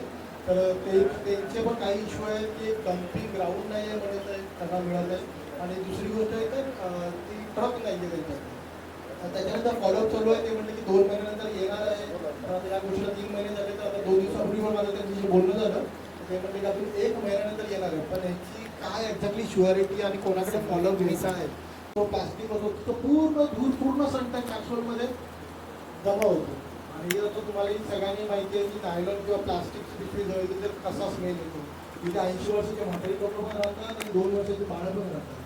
तर ह्या गोष्टीचा पण आम्ही पण त्याच्यावर आम्ही ते सगळं लेटर पण दिलेलं आहे, पत्रव्यवहार झालेला आहे. प्रत्येक मॅक्सवेलच्या सोसायटीने पत्रव्यवहार केलेला आहे ग्रामपंचायत बरोबर. ते रात्रीचे येऊन तिथे हे आग पेटवणं आणि त्याचा धूळ सगळा त्रास होणं, हे सोल्युशन नाही आहे त्याच्यावर. तर त्यांना काही डम्पिंग ग्राउंडचा काही इश्यू आहे किंवा ट्रकचा इश्यू आहे, तर त्याच्यावर काहीतरी मार्गी करून द्या. Thank you so much.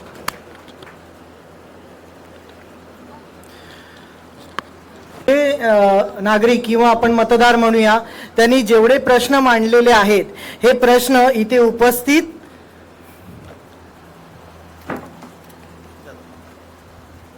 मान्यवर नेते मंडळी यांनी हे सर्व प्रश्न ऐकले आणि इथे सर्व पक्षीय नेते किंवा त्यांचं प्रतिनिधित्व करण्यासाठी इथे उपस्थित आहेत. तर मी प्रत्येक सर्व पक्षातील एका नेत्यांना विनंती करेन की तुम्ही या प्रश्नांचं निरसन कसं करणार आहात आणि तुमचा पक्ष सत्तेत नसो या असो तर तुमच्या पक्षाची भूमिका काय आहे आणि तुम्ही विरोधी पक्ष नेते म्हणून किंवा इतर पक्ष म्हणून या नायगावकरिता याचे प्रश्न सोडवण्याकरिता तुमची भूमिका काय असेल. तर मी प्रथम आता इथे महाराष्ट्र नवनिर्माण सेनेचे पदाधिकारी देशमुख साहेब यांना इथे बोलवतोय आणि त्यांनी प्रश्न न विचारता त्या प्रश्नाचं उत्तर आणि ते प्रश्न कसा सोडवता येईल आणि तुमचा पक्ष त्यासाठी काय करणार आहे हे लोकांना तुम्हाला सांगायचं आहे. प्लीज देशमुख साहेब, महाराष्ट्र नवनिर्माण सेनेचे पदाधिकारी, प्लीज त्यांचं स्वागत करूया आपण.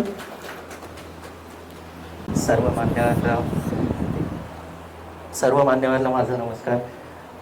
महाराष्ट्र नवनिर्माण सेना यांच्यातर्फे आम्ही आयुक्तांना भेटून त्यांना पत्रव्यवहार केलेला आहे. आमचं कॉन्ट्रॅक्टरला पण बोलणं झालेलं आहे की हे काम कधीपर्यंत होईल. त्यावेळेला कॉन्ट्रॅक्टरचं असं म्हणणं होतं की आम्हाला असं बोललेलं आहे की हे काम जे डांबरीकरणचं आहे ते आत्ता नाही होणार, ओके, आणि हे पावसाळ्यानंतरच केलं जाईल. कारण आत्ता जर आम्ही सुरुवात केली तर हे काम कंप्लीट नाही होणार, जे डांबर टाकलेलं आहे ते निघून जाईल. मला असं वाटतं की जर हे डांबर आत्ता निघून जाणार होतं, मला वाटतं ह्या क्वालिटीचं काम आपण हे पुढच्या पावसाळ्यात पण निघून जाईल, मग त्याची काय गॅरंटी. त्याच्यासाठी जर आम्ही सर्व एकत्र येऊन, मला असं वाटतं की आम्हाला पुढचा आम्ही असा विचार केला आहे की आम्ही आयुक्तांना परत भेटणार. जर तसंच जमलं तर आम्ही सर्व महाराष्ट्र सैनिक आम्ही आयुक्तांना परत एकदा भेटणार, सर्व जाणार आणि त्यांच्याकडे जाब विचारणार. आम्हाला माहीत आहे की तुम्ही आमच्यासाठी नेहमीच उभे राहता इकडे, पण असं वाटतंय की जर कामं नाही होत तर आम्हाला एकत्र येऊन तिकडे जावं लागेल.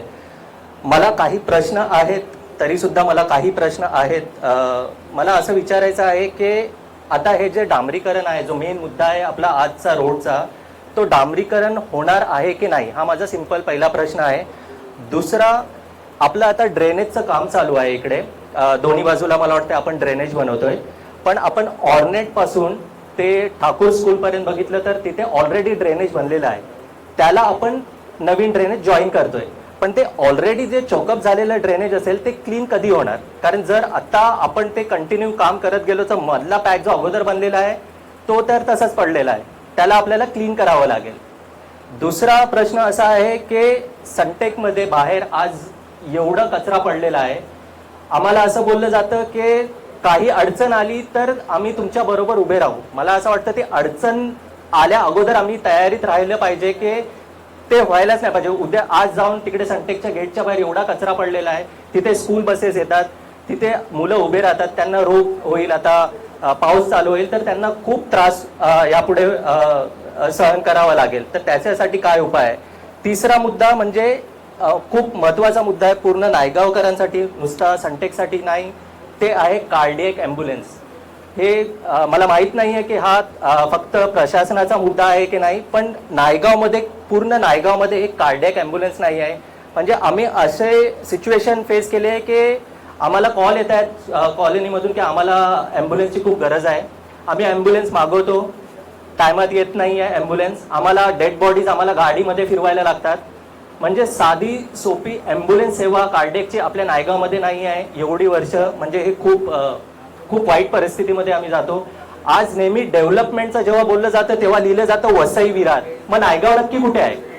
ना भाईंदरमध्ये आहे ना वसई विरारमध्ये आहे, मग नायगाव नक्की कुठे आहे? दुसरा प्रश्न असा आहे की वसई विरारला इलेक्ट्रिक बसेस दिले जातात, आम्हाला का नाही? आज फक्त आम्ही बघतो 2 बसेस आहेत, ते नेहमी चालतात तिकडे. त्यांची परिस्थिती एवढी वाईट आहे आणि ते एवढे ओव्हरलोड भरले जातात. उद्या काही घटना घडली तर ह्याचा जबाबदार कोण राहणार? धन्यवाद. अधिकारी किंवा इथे जे लोकप्रतिनिधी आहेत त्यांना हे प्रश्न तुम्हालाही माहिती आहेत आणि सर्व लोकप्रतिनिधींनाही त्यांच्या माहिती आहेत की त्यांची भूमिका काय असणार आहे याच्या पुढे, तीही आम्हाला कळू द्या. दुसरी गोष्ट म्हणजे आता ज्यावेळी आपण व्यासपीठावर पाहतो रिक्षा चालक मालक संघटनेचे अध्यक्ष माननीय एकनाथ पाटीलजी यांना मी विनंती करतोय की त्यांनी 2 शब्द बोलावे तिथे प्लीज. व्यासपीठ आणि उपस्थित सर्व ग्रामस्थ बंधू आणि भगिनींनो, आज आपल्याला मेन समस्या ही आम्हाला रोडची आहे आणि दुसरी समस्या म्हणजे सीएनजीच्या गाड्या संध्याकाळच्या वेळेस येतात आणि त्यावेळेस आमचे नंबर लागलेले असतात आणि ऐन वेळेवर तिथे लाईट पण नसते. मालजीपाडा, ससूनगर, कामन अशा ठिकाणी लाईटची अगदी एवढा बोजवारा उडलेला आहे की तिथे लाईट नसल्यामुळे सीएनजी मिळत नाहीये आणि यावेळी आपल्याकडे पॅसेंजरची लाईन लागलेली असते. आज तुम्ही विचार करा, हा सनटेक वामनदाबाद हा सनटेक हा रोड आहे, या रोडवर जर 1 कोट मारला नाही तर तुम्हाला पावसाळ्यात रिक्षा मिळणं फार कठीण होणार आहे. मी आजही सांगतो, आज आपले 4ही नगरसेवक इथे आहे, 3 नगरसेवक इथे उपस्थित आहेत. यांनी आपल्या बांधकाम विभागाला सांगायला पाहिजे की 1 कोट तुम्ही मारून द्या आणि 1 कोट नंतर पावसाळ्यानंतर मारा, कारण हा 1 कोट मारला नाही तर रस्ता टिकणार नाही एवढी गॅरंटी आहे आणि तुम्हाला रिक्षा पण मिळणार नाही. आज 800 रिक्षा आहेत, लक्षात ठेवा. नायगावमध्ये 800 रिक्षा आपल्या चालू आहेत. आम्ही बाहेरच्या रिक्षावाल्यांना पण बोलवलं. गेल्या वर्षी कमीत कमी 100 ते 90 रिक्षा बाहेरच्या आलेल्या आहेत, म्हणजे गाववाल्यांच्या. त्यांना आम्ही इथे पाचारण केलंय की तुम्ही संध्याकाळच्या वेळेस येऊन एमट्या माराव्या, परंतु रस्ते खराब असल्यामुळे आणि सीएनजीचा तुटवडा असल्यामुळे आपल्याला रिक्षा सेवेसाठी आम्ही रिक्षा सेवा तुम्हाला देऊ शकत नाही. त्याकरिता आजच्या म्हणजे अगोदर प्रशासक राज्य होतं त्यावेळेस मी प्रत्येक वेळी रस्त्यासाठी एवढे पत्रावर करत होतो की प्रत्येक वेळी रात्री, आता पण रात्री 1:30 वाजेपर्यंत मी रस्त्यावर उभा आहे. आता पण मी रस्त्यावर होतो, वाकीपाड्याला काम चालू आहे रोडचं, तिथे होतो. परंतु यावर्षी जर रस्ता हा वामनदाबाद हा सनटेक या रस्त्यावर मला वाटतं ठेकेदारांनी 1 कोट मारावा. परवाच दिवशी आम्ही 2 नगरसेवक आपले दीपा पाटील आणि आतोळकर साहेब आणि आम्ही 3 जण कुलकर्णी साहेबाजवळ बसलो. त्यांनी मला डायरेक्ट स्पष्ट सांगितलं की यावर्षी रस्ता होणार नाही. म्हणजे दुसरा कोट मारला गेला जाणार नाही. असं का? माझा प्रश्न असा आहे रिक्षावाल्यातर्फे की आज आपले नगरसेवक आहेत यांनी हा दुसरा कोट मारावा, नाहीतर तुम्ही पावसाळ्यात मॅस्टिक डांबर क्रांती घेऊन येता, त्याचं पण तुम्ही टेंडर करता, तर आताच तुम्ही खर्च करा आणि ही डांबर मारून आम्हाला एक कोट मारून द्या. आम्ही प्रवाशांची उत्तम सेवा करू असं मी तुम्हाला आश्वासन देतो. आणि कृपया आपल्याचकडे लाईन नाही आहे तर सर्व भाईंदर, विरार, वसई मध्ये लाईन असते पॅसेंजरची. यावेळेला तुम्ही व्हिडिओ करता आणि फेसबुकला टाकता, ही जरा प्रथा जरा बंद करा. लक्षात ठेवा, आम्ही पण स्थानिक आहोत.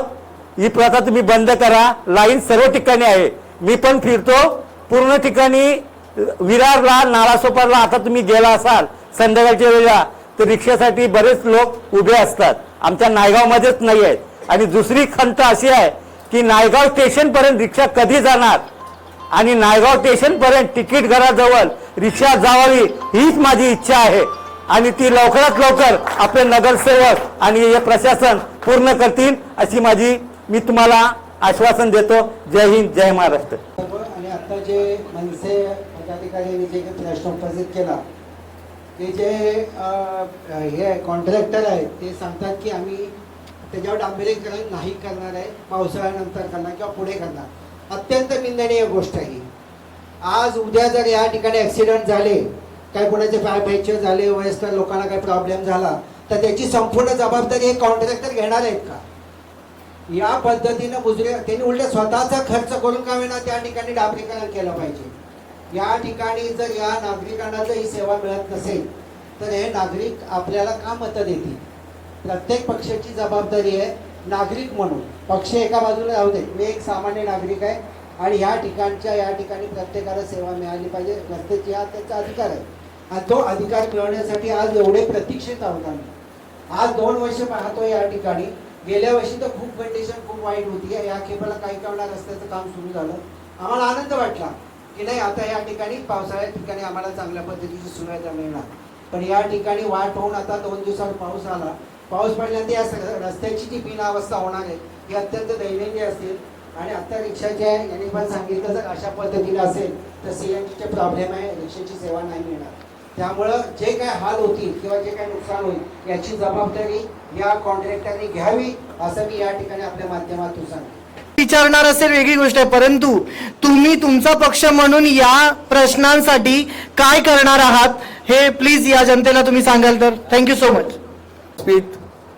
आणि आज उपस्थित सर्व पक्षीय सर्व पदाधिकारी बंधू आणि भगिनीनो, आणि ज्यासाठी आज आपण इथे एकत्र जमलो आणि ही जमण्यासाठी ज्यांनी जे प्रयत्न केले ते हाक मतदाराची या चॅनलला मी लाख लाख धन्यवाद देतो. बघा, सगळ्यांचा मुद्दा एकच आहे की ह्या रस्त्याचा. बाकी अनेक मुद्दे आहेत, त्यासाठी आपण नंतर केव्हा तरी सविस्तर बसू, कारण का आता खूप वेळ झालेला आहे. कारण प्रत्येकाला आपलं म्हणणं थोडक्यात मांडायला आपण सांगितलं, परंतु काय नायगावात काही विकास झाला नसल्यामुळे लोकांना असं वाटतं की आपण संपूर्ण आपली आज व्यथा मांडावी. परंतु आज आपण जो ठेवलेला आहे ह्या रस्त्या संदर्भात, तर बघा आमचा जो पक्ष आहे तर त्या पक्षाचं प्रत्येक वेळा कुठचाही काही असू दे, म्हणजे सर्वांसाठी जी गव्हर्नमेंट शासनाचं जे काम असतं ते पूर्ण करण्यासाठी आम्ही सतत पत्रव्यवहार करत असतो. मी आज आपल्याला या रस्त्याबद्दल एवढंच सांगू इच्छितो की काम वेळेत सुरू झालेलं आहे. मात्र आता प्रॉब्लेम असा आहे, मान्यवरांना मला एकच विनंती आहे की जे आपण काम केलेलं आहे खरोखरच ते काम आता तिवरीपर्यंत झालेले आहेत, पण जे दगड जे आहेत सर्वांनी जे सांगितलं की एक लहर तरी म्हणजे साधारण मारावा, असे आपण सगळे जाऊन एक विनंती पत्र देऊया आयुक्तांना. आणि ते खरोखरच नाही दिलं तर पावसाळ्यात खूप मोठं म्हणजे काय परत आम्हाला बघा आमचं कामच हे आहे की आता विरोध आहे तर रस्त्यावर उतरणं. फक्त रस्त्यावर उतरून बोंबा मारून काय कामं होणार नाही आहेत. आपण सगळे एकत्र आज जमलो आहे त्याच्यावरती म्हणजे एक उपाय चांगला काढण्यासाठी. तर कोणी कोणाच्या हेवे बाजूला ठेवून मला वाटतं सगळ्यांनी सर्वानुमते माझी आपल्या सगळ्यांना विनंती आहे, आपली हे फक्त एक लहर जरी दिला. आज रिक्षावाले जे म्हणाले, खरोखरच नेहमी रिक्षावाले सांगतात की सकाळी उठायला येत नाही आणि कसं जर उठायला त्यांना जमत नाही कशा पद्धतीने ते आपल्याला स्टेशनपर्यंत पोहोचवणार आहेत. सगळे काय इथे नोकरी करणारे नाहीत, सगळे मुंबईत जाणारे लोक आहेत जे बाहेरून आलेले आता आहेत ते. तर खरोखर माझी एवढीच विनंती आहे. आणि आमच्या पक्षाच्या माध्यमातून तुम्ही जर आता म्हणालात तर बघा हे जर काम नाही झालं तर आमचा उद्धव बाळासाहेब ठाकरे पक्ष हा नक्कीच रस्त्यावर उतरणार, हे तुम्हाला देखील माहिती आहे. आणि आम्ही आमच्या विकासासाठी उतरणार, आम्ही कोणासाठी हेवे देवासाठी उतरणार नाही. परंतु जो विकास आहे, जो महानगरपालिकेला कामं करायचे, जो सत्तारूढ जे आहेत आमदार खासदार त्यांना कामं करायचे, त्यांच्याकडून आम्ही ती कामं नक्कीच करून घेणार. मी जास्त आपला वेळ घेत नाही, जास्त वेळ झालाय. इथे आम्हाला बोलवलं त्याबद्दल आम्ही आपणास लाख लाख धन्यवाद देतो. जय हिंद, जय महाराष्ट्र. तसेच जमलेले सर्व आपल्या नायगाव परिसरातील जनतेच्या समस्येची जाण असणारे सर्व नागरिक, सर्वप्रथम मला या मीटिंगला येण्याकरता उशीर झाल्याबद्दल मी आपणा सर्वांची मनापासून माफी मागतोय. आज आपण या ठिकाणी हाक मतदारसंघाच्या चॅनेलवरून आपल्याला सांगण्यात आलं की आपण या रस्त्याकरता एकत्रित जमायचं आहे. बाकी आज वेळ आहे की आपण सर्व एकत्रित असल्याशिवाय कामं होणार नाहीत, म्हणून आपण सर्वांनी एकत्रित येणं ही गरजेची गोष्ट आहे. कारण नायगावमध्ये विकास करायचा असेल तर आपण सर्वांनी एकत्रित आलो तर काही कामं ही आमदार लेवलचे आहेत ते आमदार मॅडम करू शकतात, काही कामं खासदार लेवलचे आहेत ते खासदार करू शकतात, आणि काही कामं ही महानगरपालिकेच्या लेवलचे आहेत ते नगरसेवक करू शकतात. हे सर्व कामांचं एकत्रित झालं तरच नायगावचा खरा विकास दिसेल. म्हणून आपण यापुढे कोणतेही राजकारण न करता प्रत्येक कामाकरता एकत्रित आलो तर नक्कीच त्याचा परिणाम आपल्याला वर्षभरात दिसेल. आजच्या आज एकत्र आलो उद्या परिणाम दिसेल असा काही परिणाम नाही आहे. बाकी कुणी नगरसेवक असो, कुणी आमदार असो, कुणी खासदार असो, प्रत्येक कामाचा फॉलोअप असतोच.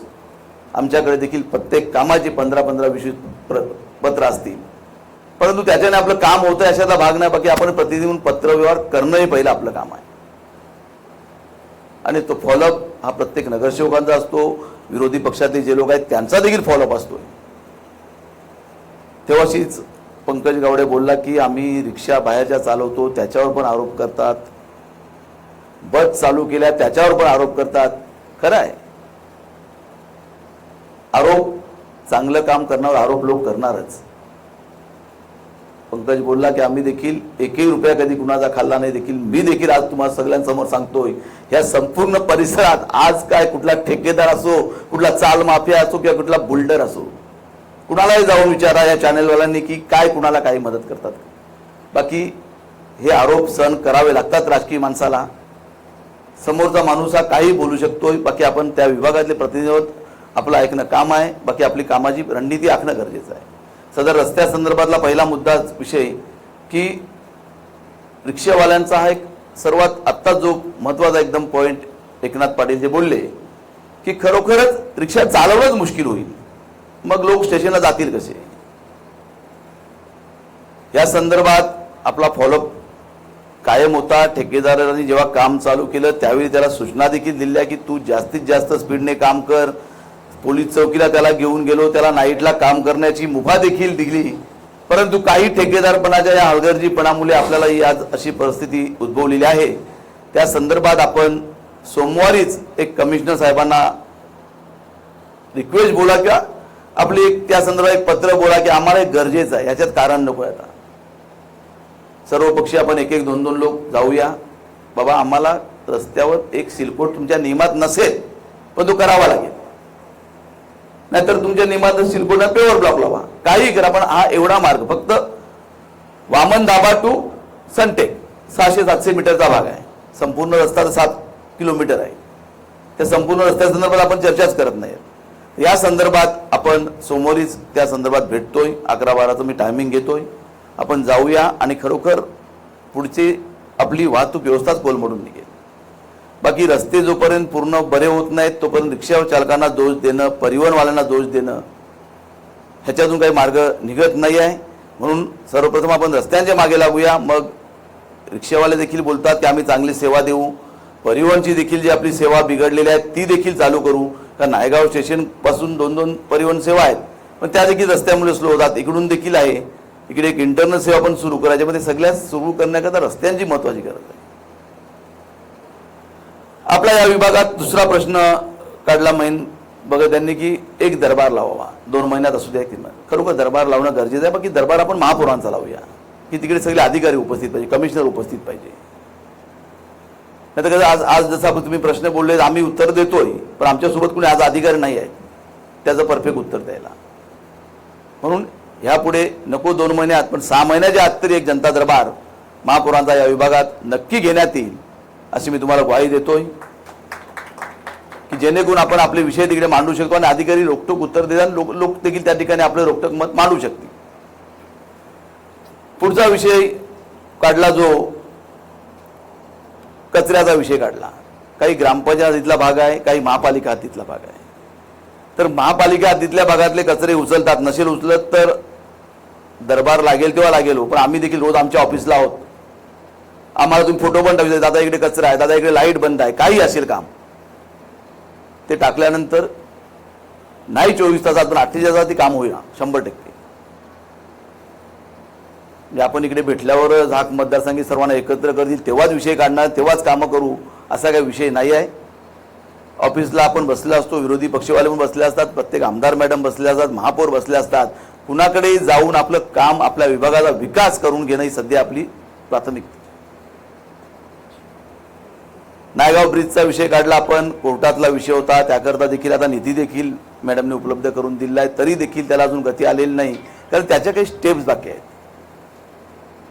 2 दिवसापूर्वी आपण बघितलं चिंचोडी कामांच्या रोडला देखील स्टे दिलेला आहे सुप्रीम कोर्टाने. कुठे कोर्टात बघतात की बाबा लोकांची गरज काय आहे. आज तिकडे अर्धवट जैसे ते ठेवायला सांगितलेलं, परंतु कलेक्टर मॅडमने हस्तक्षेप करून काही ठिकाणी जे आपले खचलेले रस्ते आहेत किंवा काही ठिकाणी उद्या जाण्याचा मार्गच बंद होतो एखाद्या ठिकाणाचा, अशा ठिकाणी त्यांना तात्पुरता काम करून पुढे कशी परवानगी मिळता येईल अशा प्रकारे कलेक्टर मॅडमने आश्वासन दिलेलं आहे. म्हणजे अशा प्रकारे जे काही गुंतागुंतीचे विषय आहेत त्याकरता एकत्रितपणे असल्याशिवाय कुठलीच कामं होणार नाही आहेत. बाकी परिवहन सेवेचं तुम्ही बोललात की आपल्याला बोलून बाहेरच्या परिवहन सेवेपेक्षा पहिले आपलं इंटरनल आपली परिवहन सेवा कशी चांगली होईल त्याकरता रस्ते कधी चांगले होईल त्याचा प्रयत्न करू. पुढचा एक विषय काढला की फायर ब्रिगेडचा. फायर ब्रिगेडमध्ये ज्यांनी विषय काढला फायर ब्रिगेडची मंजुरी आपल्या विभागात आहेच, त्याचा वादच नाही आहे. परंतु जागेमध्ये जो विषय काढला की आता आपल्याकडे कसं आहे की महापालिका फक्त TDR देऊ शकते जागा मालकाला, आणि TDR घेण्याची मानसिकता आपल्या जागा मालकाची आत्ता तरी सध्या नाही आहे, कारण TDRचे भाव बरेच कमी झालेत. त्याच्यामुळे तो टिवरीचा मुद्दा राहिलेला आहे. त्याच्यानंतर आपण त्यांना मी शासकीय जमिनीची देखील आपली बरीचशी लेटर दिलेली आहेत. आपल्याकडे जवळजवळ जुचंद्र विभागात 25 सातबारे सरकारी आहेत, त्यामधल्या कुठल्या तरी एका जागेत आपण नक्कीच ते बसू आणि त्याचा देखील मुद्दा आपण निकाली काढूया. बाकी बरेचसे विषय येतील, बऱ्याचशा गोष्टी आपल्याकडे व्हायला पाहिजेत, बरेच रस्ते आहेत. हा ते बोलतो ना त्यांचा विषय, मतलब त्यांचा विषय त्यांच्यामध्ये ज्या विद्यार्थ्यांनी विषय काढला, विद्यार्थ्यांनी पहिला तर विषय संटेकचा कचऱ्याचा काढला, पण त्याच्यामध्ये 2 पार्ट आहेत लक्षात ठेवायचं.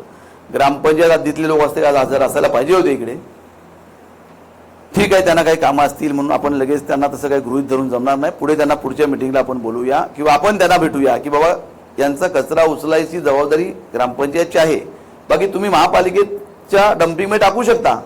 जसा चंद्रपाडा ग्रामपंचायतमध्ये कचरा उचलण्याची जबाबदारी चंद्रपाडा ग्रामपंचायतची आहे, चंद्रपाडा ग्रामपंचायत उचलतात आणि महापालिकेच्या हद्दीत नेऊन डंप करतात.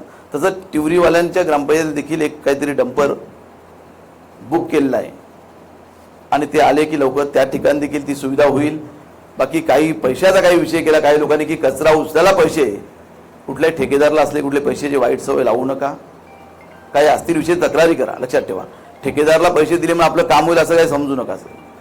वास्तविक मग ठेकेदार जर तिकडचा कचरा उचल्याने आपल्या विभागातला ठेवेल पैसे घेऊन तर ते देखील चालणार नाही आहे. ठेकेदारने आपल्या महापालिका भागातील संपूर्ण कचरा उचलल्यानंतर उर्वरित भागातील उचलले पैसे घेऊन तर तो विषय वेगळा होता. पण तसं काही करू नका, कारण ग्रामपंचायतची प्रोसेस चालू आहे. काही ठिकाणी टेंडर प्रक्रिया असते, लक्षात ठेवा. टेंडर प्रक्रिया काढल्यानंतर आता आपल्याकडे तुम्हाला माहीत नसेल पॅरलाल चालीमध्ये एक पाण्यातून जाण्याची व्यवस्था आहे, मॅडमला देखील त्यांच्या बाजूलाच आहे. जवळजवळ ते लोक वर्षापासून म्हणजे मागच्या पावसापासून पूर्ण पाण्यात आहेत, आज देखील आहेत. त्याचं टेंडर आपण काढलं 3 वेळा, कुणी भरलंच नाही. आता ह्याला जिम्मेदार कोण? ह्याला जिम्मेदार कोण? का भरत नाहीत, कशाला भरलं नाही देव जाणे, पण नाही भरलं. आता आचारसंहिता होती म्हणून थांबवली, आता पुन्हा एकदा काढावं लागेल. आणि ते काढल्याचे त्यांचा मार्गच निघताना पर्याय काय त्यांना. आपण आता मोटर लावतोय 2 आणि तो पाणी बाहेर फेकतोय, त्यांचा तात्पुरता पर्याय, पण तात्पुरता काय पर्याय नाही सर. म्हणजे अशा बऱ्याचशा गोष्टी आपल्याला समजतात. आता याच्यामध्ये देखील आपल्या विभागातली 2-4 कामांची टेंडर पण निघालेली. मेन आपलं जे गटार आहे डॉन बॉस्को रोडचं, परंतु टेंडर निघाल्यानंतर आचारसंहिता लागल्या म्हणून पुढच्या प्रोसेस झाल्या नाहीत, म्हणून काही कामं आपली स्लो झालेली आहेत. त्याच्यामुळे कामाचा फॉलोअप सर्वांचा आहे, सर्व पक्षीयांचा असेल, त्यावर वादच नाही आहे. बाकी श्रेय कुणी घेतंय, कुणी काय बोलतंय, कुणी रील बनवतो त्याच्या संदर्भात आपलं काही वक्तव्य नाही आहे. बाकी मागे मी तुम्हाला बोललो की व्हॉट्सअप, फेसबुक, रील त्याच्यामध्ये मी जवळजवळ नाहीच आहे बऱ्याचशा वेळी, तू बघितला असेल. आणि दुसरा जो विषय काढला आपला जो कलवटचा, 4 कलवटची कामं सुरू आहेत, 5वा कलवट आपल्याला गरजेचा आहे, तो केला नाही. पंकजने विषय काढला बरोबर. हा त्याच्यामध्ये काय झालं की लाईटचा पोल आहे, त्या लाईटच्या पोलकरता आपल्याकडे सगळी यंत्रणा सगळी एकदम स्लो असते. लाईटच्या पोलकरता महापालिकेने पत्रव्यवहार केला MSCBला. मग ते MSCBचा पोल डायरेक्ट आपण जाऊन काढू शकतो की आम्ही पोल देतोय असा काही प्रकार होत नाही. त्यांची एक एजन्सी असते, मग ते एजन्सीमध्ये पण तोच प्रकार पडतो. त्यांच्यामध्ये त्याचं टेंडर भरणार, ते काढण्याचं मध्ये पैसे ट्रान्सफर करणार, अशा प्रकारे तो एक काम राहिलेलं आहे. बाकी ते देखील आपण सोमवारी जे आपले 2-3 महत्त्वाचे मुद्दे आहेत त्याच्यामधला पहिला मुद्दा हा डांबरचा एक कोट पाहिजे आपल्याला. डांबर नसेल तुमच्या नियमात कमीत कमी पेवर तरी लावा की जेणेकरून आपला विषय निकाली निघेल. हा एक मुद्दा घेऊया. दुसरा मुद्दा पंकजने जो बोलला तो 5वं कलवट, ते भले ते इकडचे कलवट थोडे बंद करा, हा कलवट चालू करा, कारण हा कलवट गरजेचा आहे. ते कलवट बनलं तर त्याला एक आपण याचं पण काम घेतो, दोन्ही बाजूने ड्रेन लाईनचं, म्हणजे रिलायन्स पासून आपल्या रश्मीपर्यंत.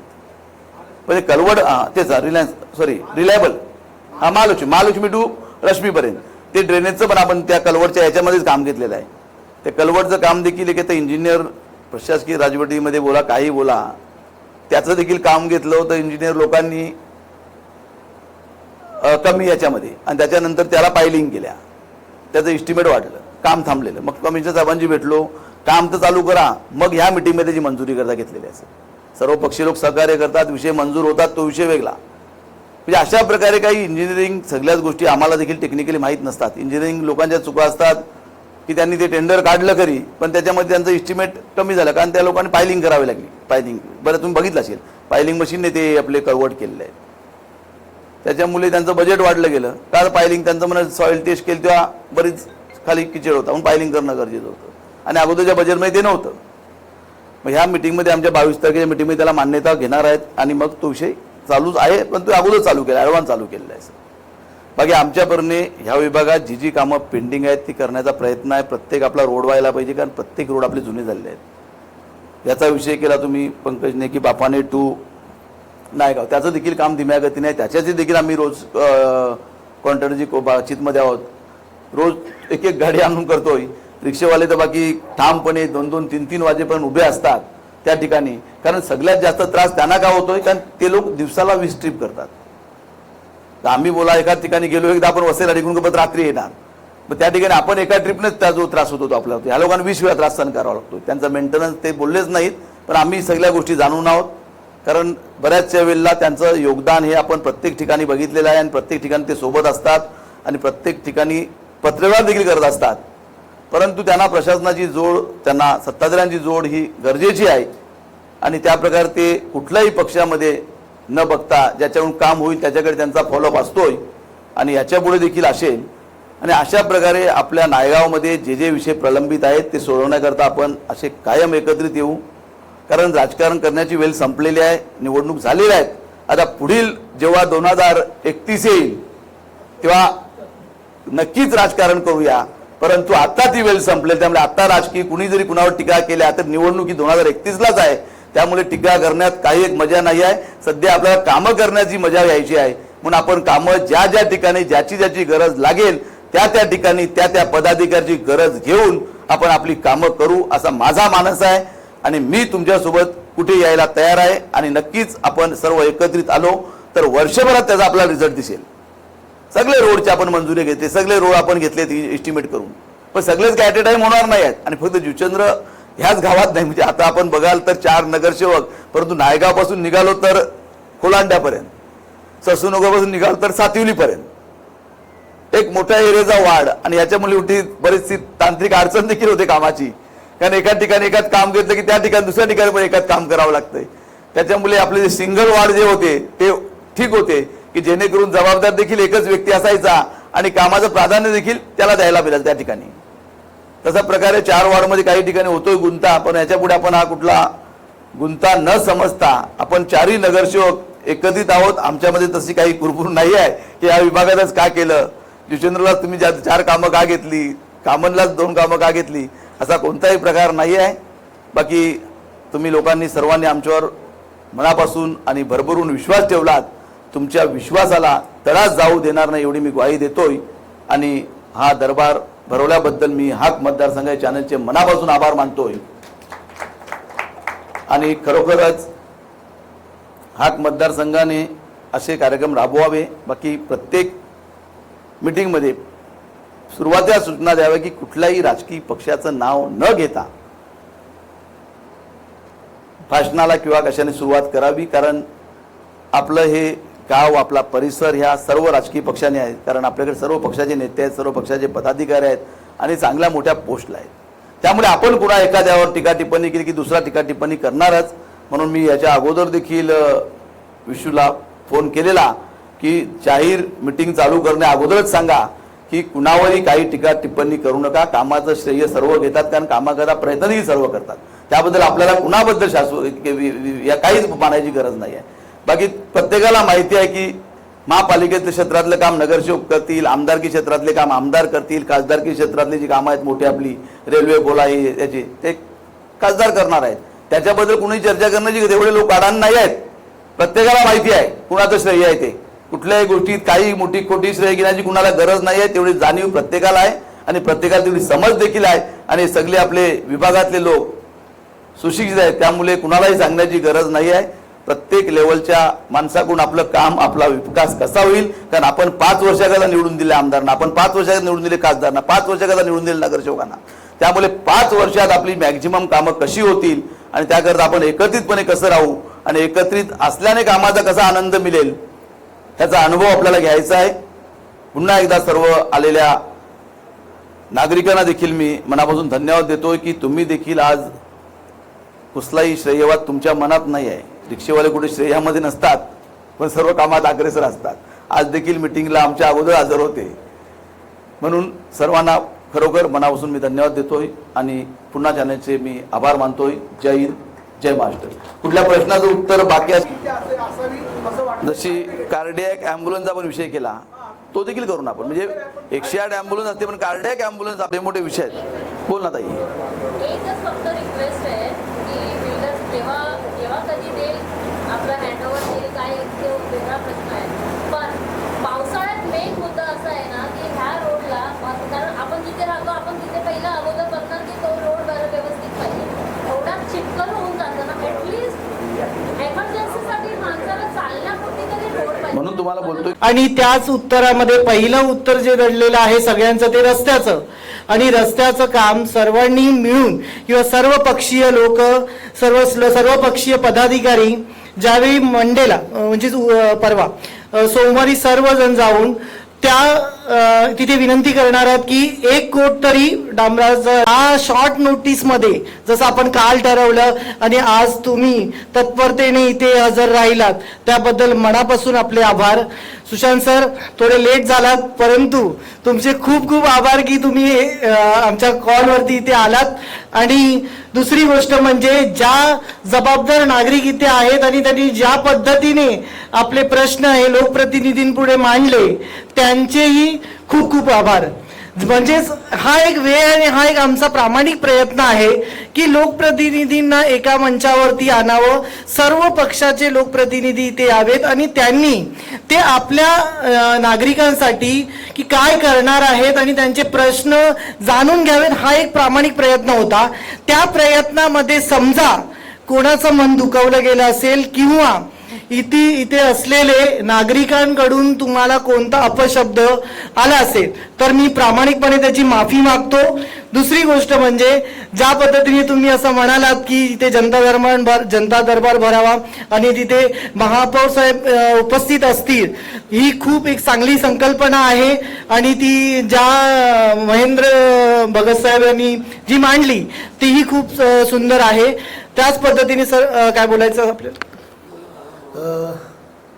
मतदाराची हाक असा हाक मतदाराची असा सुंदर शीर्षकाने सुरू झालेला हा जनता दरबार आणि यासाठी खास उपस्थित आपल्या भागातले जागरूक आणि कर्तव्यदक्ष नगरसेवक कन्हैया भोईर, माझ्या सहकारी नगरसेविका दीपाताई, या विभागातल्या ज्येष्ठ समाजसेवक गावडेताई, रिक्षा युनियनचे आमचे एकनाथ भाऊ, शिवसेनेचे पदाधिकारी मंगेश भाऊ, आत्ताच उपस्थित झालेले आपल्यामध्ये सुशांत पाटील.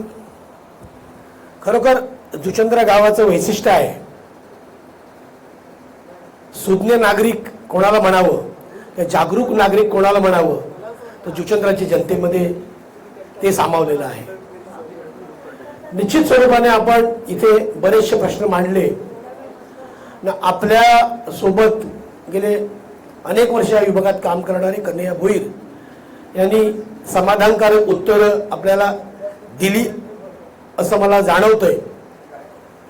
सार्वजनिक काम करत असताना निश्चित स्वरूपानं आपण बघितलं असेल की गेल्या 6 वर्षात प्रशासकीय राजवट होती आणि या प्रशासकीय राजवटीमध्ये महानगरपालिकेचा कारभार हा पूर्णपणे कोसळला होता.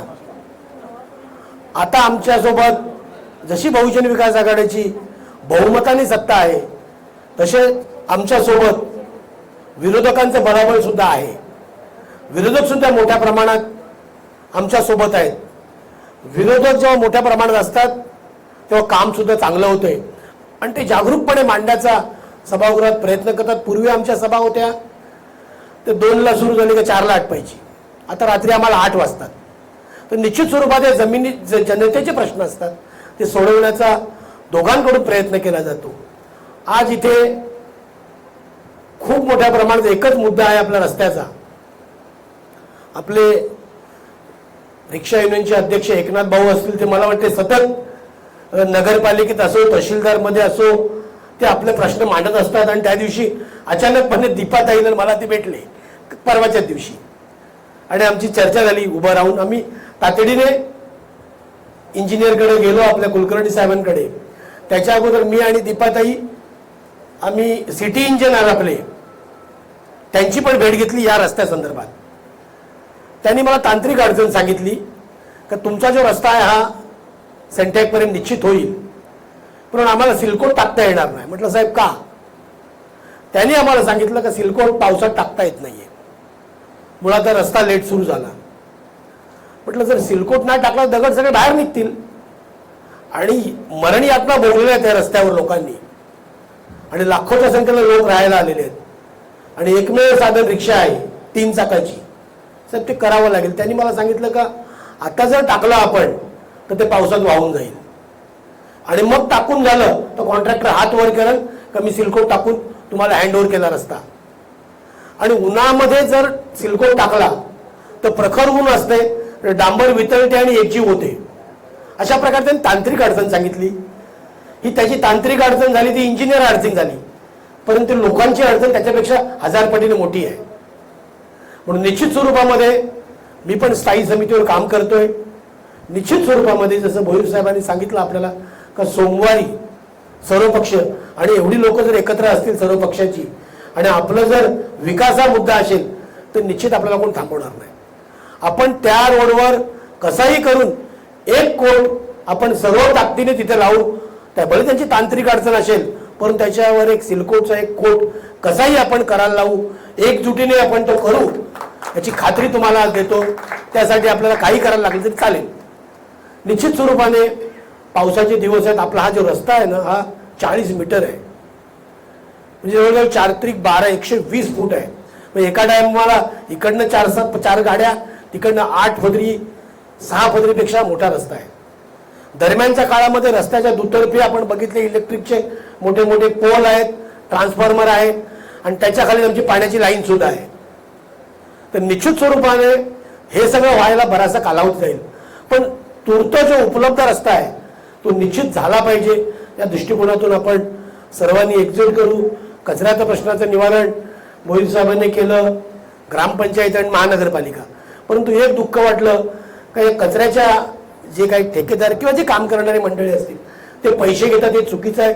तुम्ही पैसे देऊ नका. तुम्ही त्याचा व्हिडिओ तयार करा, तुम्ही तक्रार करा. कॉन्ट्रॅक्ट आहे ते, महानगरपालिका त्या लोकांना पैसे देते आणि त्यांनी जर तो कचरा उचलला नाही तर त्याच्या पगारातून किंवा त्याच्या ठेक्यातून पैसे कापावे अशा प्रकारची सूचना आयुक्तांनी आणि महासभेने दिलेली आहे. तर त्याचं काम आहे ना.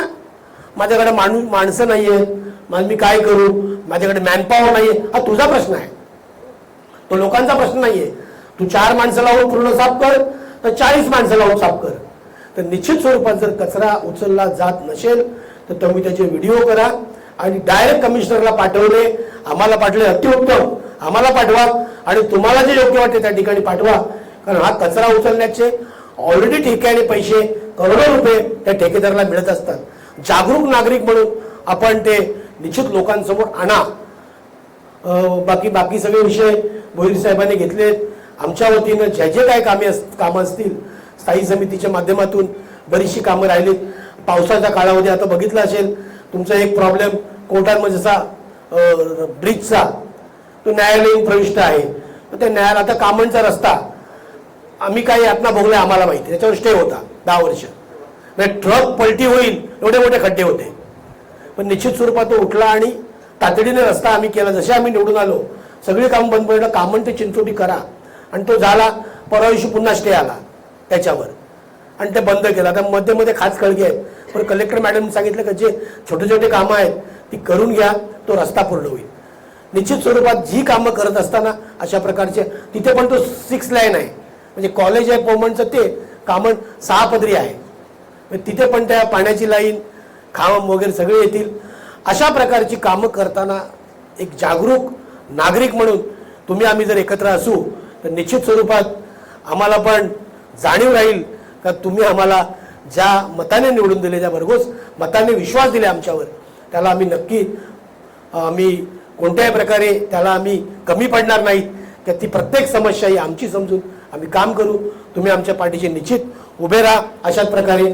आणि आम्ही सर्व म्हणजे गावडे मॅडम असतील काय आणि मंगेश भाऊ असतील काय, एकनाथ भाऊची मंडळी असेल, सर्व मिळून आम्ही एकत्र येऊन या भागाचा विकास करण्यासाठी तुम्हाला आज आम्ही शब्द देतो. जय हिंद, जय भारत. थँक्यू म्हणतो. कारण मात्र इलेक्शन नंतर पहिल्यांदा असं घडलं असेल आणि शॉर्ट नोटीसवर असलं तरी मी प्रयत्न करतो, पण मी एका कामामध्ये व्यस्त असल्यामुळे पण 100% प्रयत्न केला. संपली तरी मी तुम्हाला भेटून जाणार होतो. अगोदरची भाषणं आणि काय मनोगत आहेत ते मला माहिती नाही, पण मी जस्ट ऐकलं. आणि आपण भांडतोय कशासाठी मला समजत नाही. रस्त्यासाठी, ज्याच्यात मुळात भांडायलाच नाही पाहिजे, तो आपोआप प्रशासनाने व्हायला पाहिजे.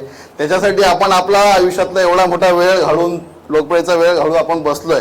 पण घालवण्याची वेळ का आली तर प्रशासनाचा, स्थानिक मतदाराचा किंवा लोकप्रतिनिधी किंवा काय आपण जे काय आपण झटतोय त्यांचा प्रॉपर जे अधिकारी आहेत त्यांच्यावर आपला अंकुश नाही. आणि हे सिलिकॉन असून दे काय असून दे, 12 महिने पाऊस पडत नाही. आता मी हायवेचं तुम्हाला उदाहरण देतो. हायवेला आताही मी पावसात डांबरीकरण करून दाखवेन, कारण तेवढी टेक्नॉलॉजी आहे की हायवेला तुम्ही रस्त्यावर पाऊस जरी पडला तरी तुम्ही डांबर टाकू शकता. दादांनी सांगितलं का, जसं दादांनी की आपण संपर्कही झाला माझा दादांशी, दादांनीही सांगितलं का आपण पॉझिटिव्ह करू या विषय. आणि आपण जेव्हा ह्या भौगोलिक पूर्ण जे आहे नायगाव पूर्व हा झपाट्याने वेगवाने वाढतोय आणि आपण 15 वर्षाचा विचार न करता 2 वर्षासाठी जर काम करत असू तर पुन्हा एक महिन्याला, दर महिन्याला मीटिंग लागत जाईल. बाजूला तुमच्या बुलेट ट्रेन चालले, सगळे कॉरिडॉर चाललेत, पण त्या वाहतुकीमध्ये आपला रस्ता कसा जाळून टाकलाय, कसा घासून टाकलाय, कसं काय होते ते आपल्याला माहितीच नाही पडत आहे. मुळात कशामुळे तर रस्ता खराब होतोय तुम्हाला माहिती नाही पडत आहे. आपल्या रिक्षामुळे खराब झालाय का? नाही. आपल्या 2 व्हीलर 4 व्हीलर झालाय का? नाही. आपल्या टेम्पोमुळे झालाय का? नाही. पण झालाय कशामुळे? आडले कुठे? नायगाव परिसरात डेव्हलपमेंटसाठी येणारा पैसा हा नक्की कुठे उपयोग होतोय ते तुम्हाला माहिती काढायला लागेल.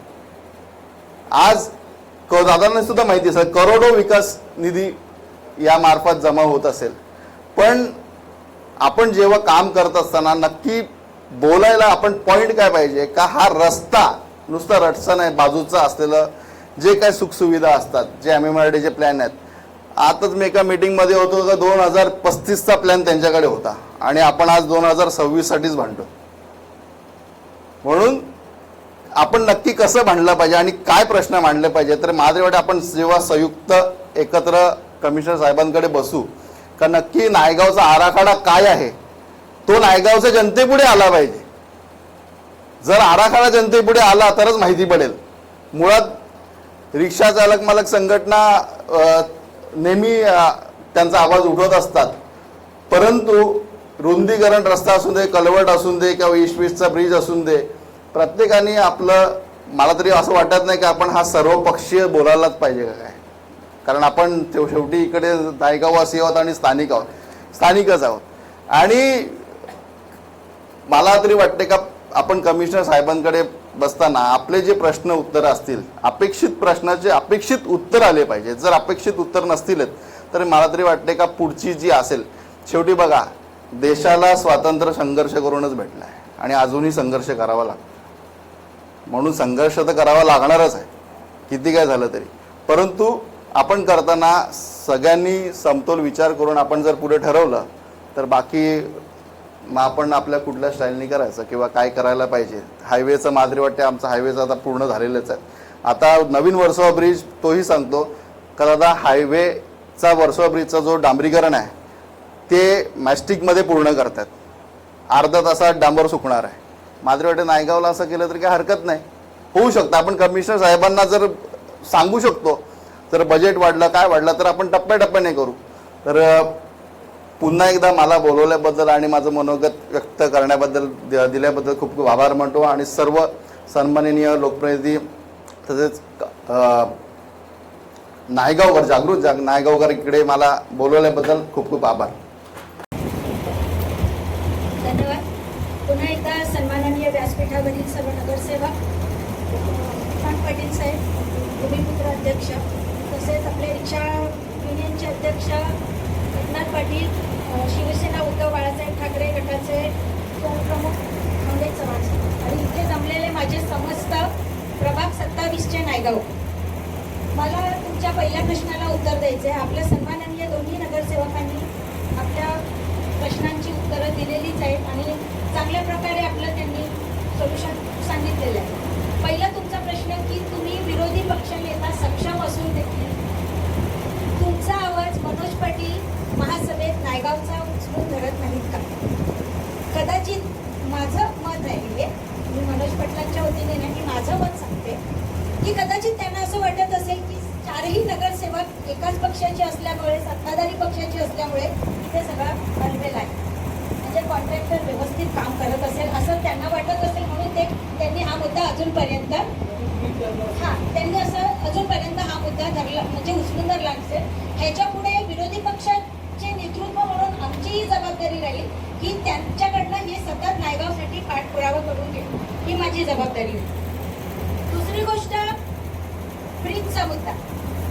आताच पेटादादांनी सांगितलेलं आहे की मॅडमनी त्याचे आपले जो काही निधी आहे तो मंजूर करून आणलेला आहे. आणि तांत्रिक अडचण कालच मॅडम आल्या होत्या, सन्मान्य आमदार आपल्याकडे आलेल्या जुचंद्राला, आणि पुरुषोत्तम पाटलांच्या घरी हा विषय झाला. त्यावेळेला त्यांनी हा विषयावर असं सांगितलं, जेव्हा त्यांनी ब्रिजचा विषय काढला तेव्हा मॅडम म्हणाल्या की आपण शासनाकडून ते 5 कोटी मंजूर करून आणलेले आहेत, कारण त्याच्यामध्ये कोर्टाचं मॅटर आहे आणि आपले भूमिपुत्र आहेत, त्यांचं असं म्हणणं आहे की ती जागा आमची आहे, शासन सांगते ती जागा आमची. त्याच्यावर सोल्युशन म्हणून आपण नागरिकांना गृहीत धरून चालणार नाही, कारण त्यांनी बऱ्याच वर्ष त्या ब्रिजसाठी खस्ता खाल्ली.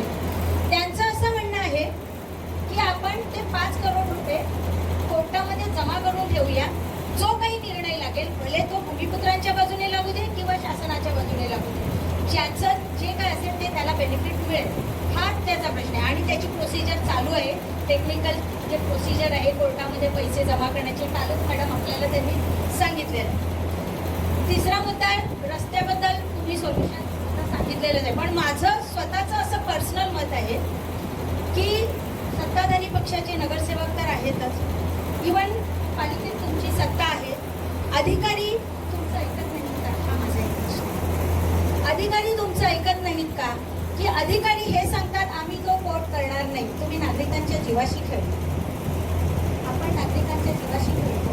माझं एवढंच म्हणणं आहे की हा जाब तुम्ही विचारायला पाहिजे ॲज अ नगरसेवक म्हणून. तुम्ही हे त्यांना ठणकावून सांगायला पाहिजे की माझ्या प्रभागात 27 मध्ये जो फक्त मी वामन धाबा गोयदापाडा ह्या रोडबद्दल नाही, 27 प्रभागामध्ये जी काही रखडलेली कामं आहेत आणि आता हा सध्या विषय आपल्या गोयदापाड्याचा आहे, हे जे रखडलेलं आहे तिथे आम्ही एक कोट मारून हा रोड आता निदान तात्पुरता तरी व्यवस्थित की त्याच्यावरून आमच्या रिक्षा जाऊ शकतील, आमच्या बाईक जाऊ शकतील, लोक व्यवस्थित जाऊ शकतील. हा मला ही माझी कळकळीची एक विरोधी पक्षनेता म्हणून विनंती आहे. हा अपघात होणार नाही, लोकांच्या जीवाशी आपण खेळले जाणार नाही. तुमच्या प्रश्नाला मी उत्तर देते.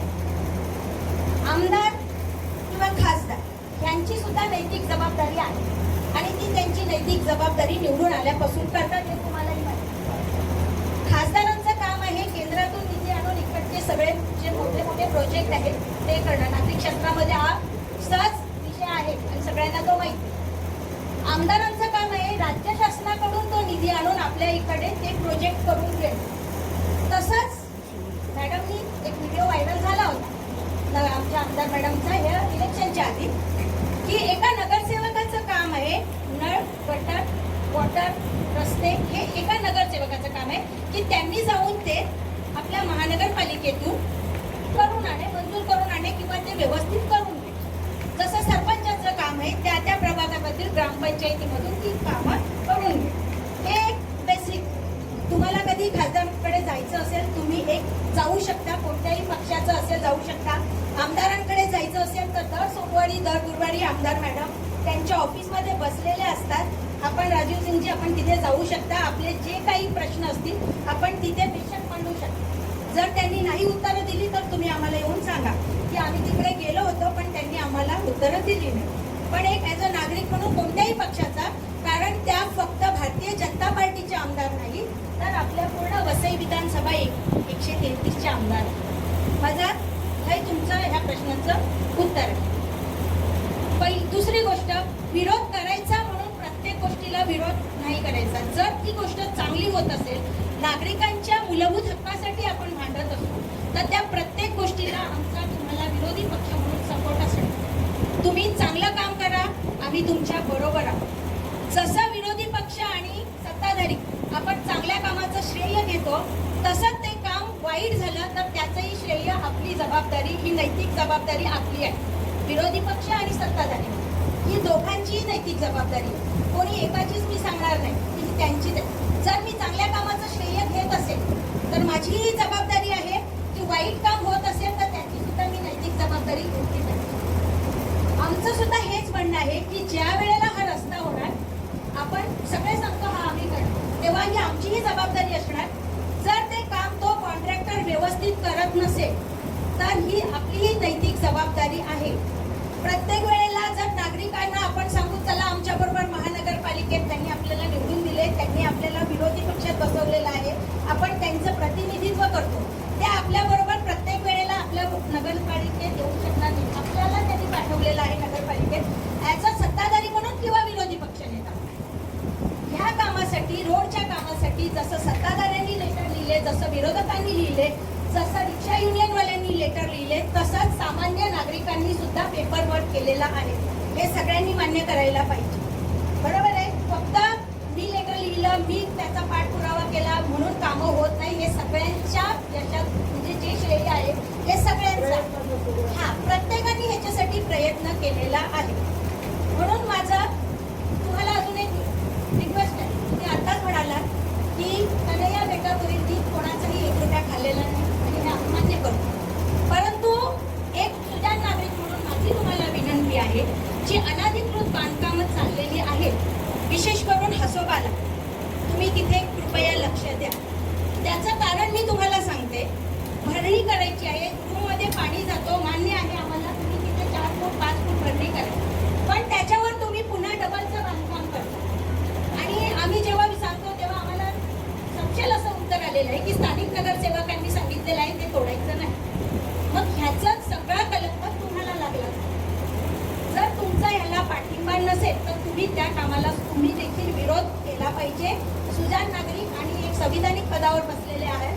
ही माझी मागणी आहे की जे अनधिकृत बांधकामं म्हणजे चाळी, लक्षात ठेवा मी चाळी बोलते, कोणाचीही भूमिपुत्रांची घरं बोलत नाही, अनधिकृत जी चाळी बांधकामं होतात ह्याला विरोध तुम्ही देखील तेवढ्याच तत्परतेने करा, कारण आम्हाला तुमचं नाव सांगितलं जातं की त्यांनी सांगितलेलं आहे तोडायचं नाही. म्हणून मला एक एवढंच म्हणायचंय, तुम्ही 1 रुपया कोणाचा खात नाही आम्ही हे मान्य करतो, पण तुम्ही त्या बाबतीत तत्पर राहा आणि अधिकाऱ्यांना सांगा. मी देखील अधिकाऱ्यांना हे सांगितलेलं आहे, जर भारतीय जनता पार्टीचा जर कोणी पदाधिकारी सांगत असेल की हे बांधकाम माझं होत आहे, तर माझी त्याला देखील विनंती आहे अधिकाऱ्यांना की तो भले भारतीय जनता पार्टीचा पदाधिकारी असू दे कोणी असू दे, ते बांधकाम अनधिकृत तुटलंच पाहिजे. कारण आपण त्यांना मूलभूत सुविधा देऊ शकतो का? नाही देऊ शकतो. आज ते एकावर एक वाढवणार, पुन्हा बाहेरून आणून बसवणार आणि तिकडे पुन्हा सगळा म्हणजे आपल्या प्रशासनाचा बोल वाजवून टाकणार. हे माझं वैयक्तिक मत आहे आणि भारतीय जनता पार्टीचं एक विरोधी पक्षनेता म्हणून हे माझं मत आहे आणि तुम्हाला तिथे मानलेलं आहे. दुसरी गोष्ट सुशांतदा, मला तुम्हाला एक सांगायची आहे. सगळेच प्रत्येक जण आपल्या आपल्या याच्याने नुसार काम करत आहे. सुशांतदा, परवाच्या दिवशी ग्रुपवर एक मेसेज व्हायरल झाला होता आणि त्या व्यक्तीने आपल्या भूमिपुत्रांना शिव्या दिल्या. एकनाथदादांनी जो ग्रुपवर मेसेज टाकला होता, अक्षरशः खालच्या घरात त्यांनी आपली, तुम्ही जे काम केलं लोकशाहीला धरून केलं, तुम्ही त्याच्याबद्दल पोलीस कंप्लेंट केली, मला सगळं मान्य आहे, पण तुम्ही दादा त्याला कायद्याचा आधार दिला. हेच जर तुम्ही त्याला 2 कानफटात मारून त्याचा व्हिडिओ व्हायरल केला असता तर निदान आज. आणि पहिली गोष्ट, तो मराठी माणूस होता, तोच जर एखादा उत्तर भारतीय असता किंवा दुसऱ्या पक्षात दुसऱ्या कोणत्या कास्टचा असता तर आपण ते उचलून धरलं असतं. एका मराठी माणसाने मराठी लोकांना आणि आमच्या भूमिपुत्रांना इतके शिव्या दिलेल्या आहेत आणि आपण त्या निमूटपणे कायद्याच्या आधारावर त्याला, आता पोलीस काय करणार आहेत, त्याला बोलावणार, समज देणार, सोडून दे. पण ह्याच्याने त्यांची पुन्हा हा वाट. मी 15 मिनिटामध्ये ग्रुपवर आल्याबरोबर 15 मिनिटात त्याचा ॲड्रेस शोधून लाईव्ह लोकेशन सगळं मी काढलेलं. तुम्ही केलं, लोकशाहीला धरून केलं, मान्य आहे, आपण लोकशाहीत राहतो, पण थोडा तरी धाक पाहिजे ना. आपण भूमिपुत्र आहोत ना दादा, बरोबर आहे ना, आपण भूमिपुत्र आहोत आणि आमच्या भूमिपुत्रांना जर कोण शिव्या देत असेल तर आम्ही ते सहन करणार नाही. भले तो मराठी असू दे, कोणताही असू दे, कोणालाही खालच्या स्तरावर बोलण्याचा कोणालाही अधिकार नाही. हे माझं मी मत मांडलेलं आहे. बाकी सगळ्यांनी इथे आपापली मतं मांडलेलीच आहेत. एक विरोधी पक्ष नेता म्हणून नायगावच्या प्रभाग 27च्या नागरिकांसाठी तुम्ही जेव्हा जेव्हा सांगाल तेव्हा तेव्हा आम्ही येऊ, तुमच्या बरोबर असू आणि जो पत्रव्यवहार आता सोमवारी सगळ्यांनी मिळून करायचा आहे त्याच्यामध्ये आमचा देखील सहभाग असेल. नायगावच्या विकासासाठी आम्ही देखील कटिबद्ध आहोत. धन्यवाद. आताच अनधिकृत बांधकामाबद्दल जो विषय केला, जो कोणी मॅडम तुम्हाला अधिकारी माझं नाव सांगेल त्याला त्याच ठिकाणी निलंबित करण्याची पावर माझ्याकडे, लक्षात ठेवा. कारण कधीच समर्थन तसं केलेलं नाही आहे, यापुढे देखील करणार नाही. ते कुणी मला शिकवायची गरज नाही.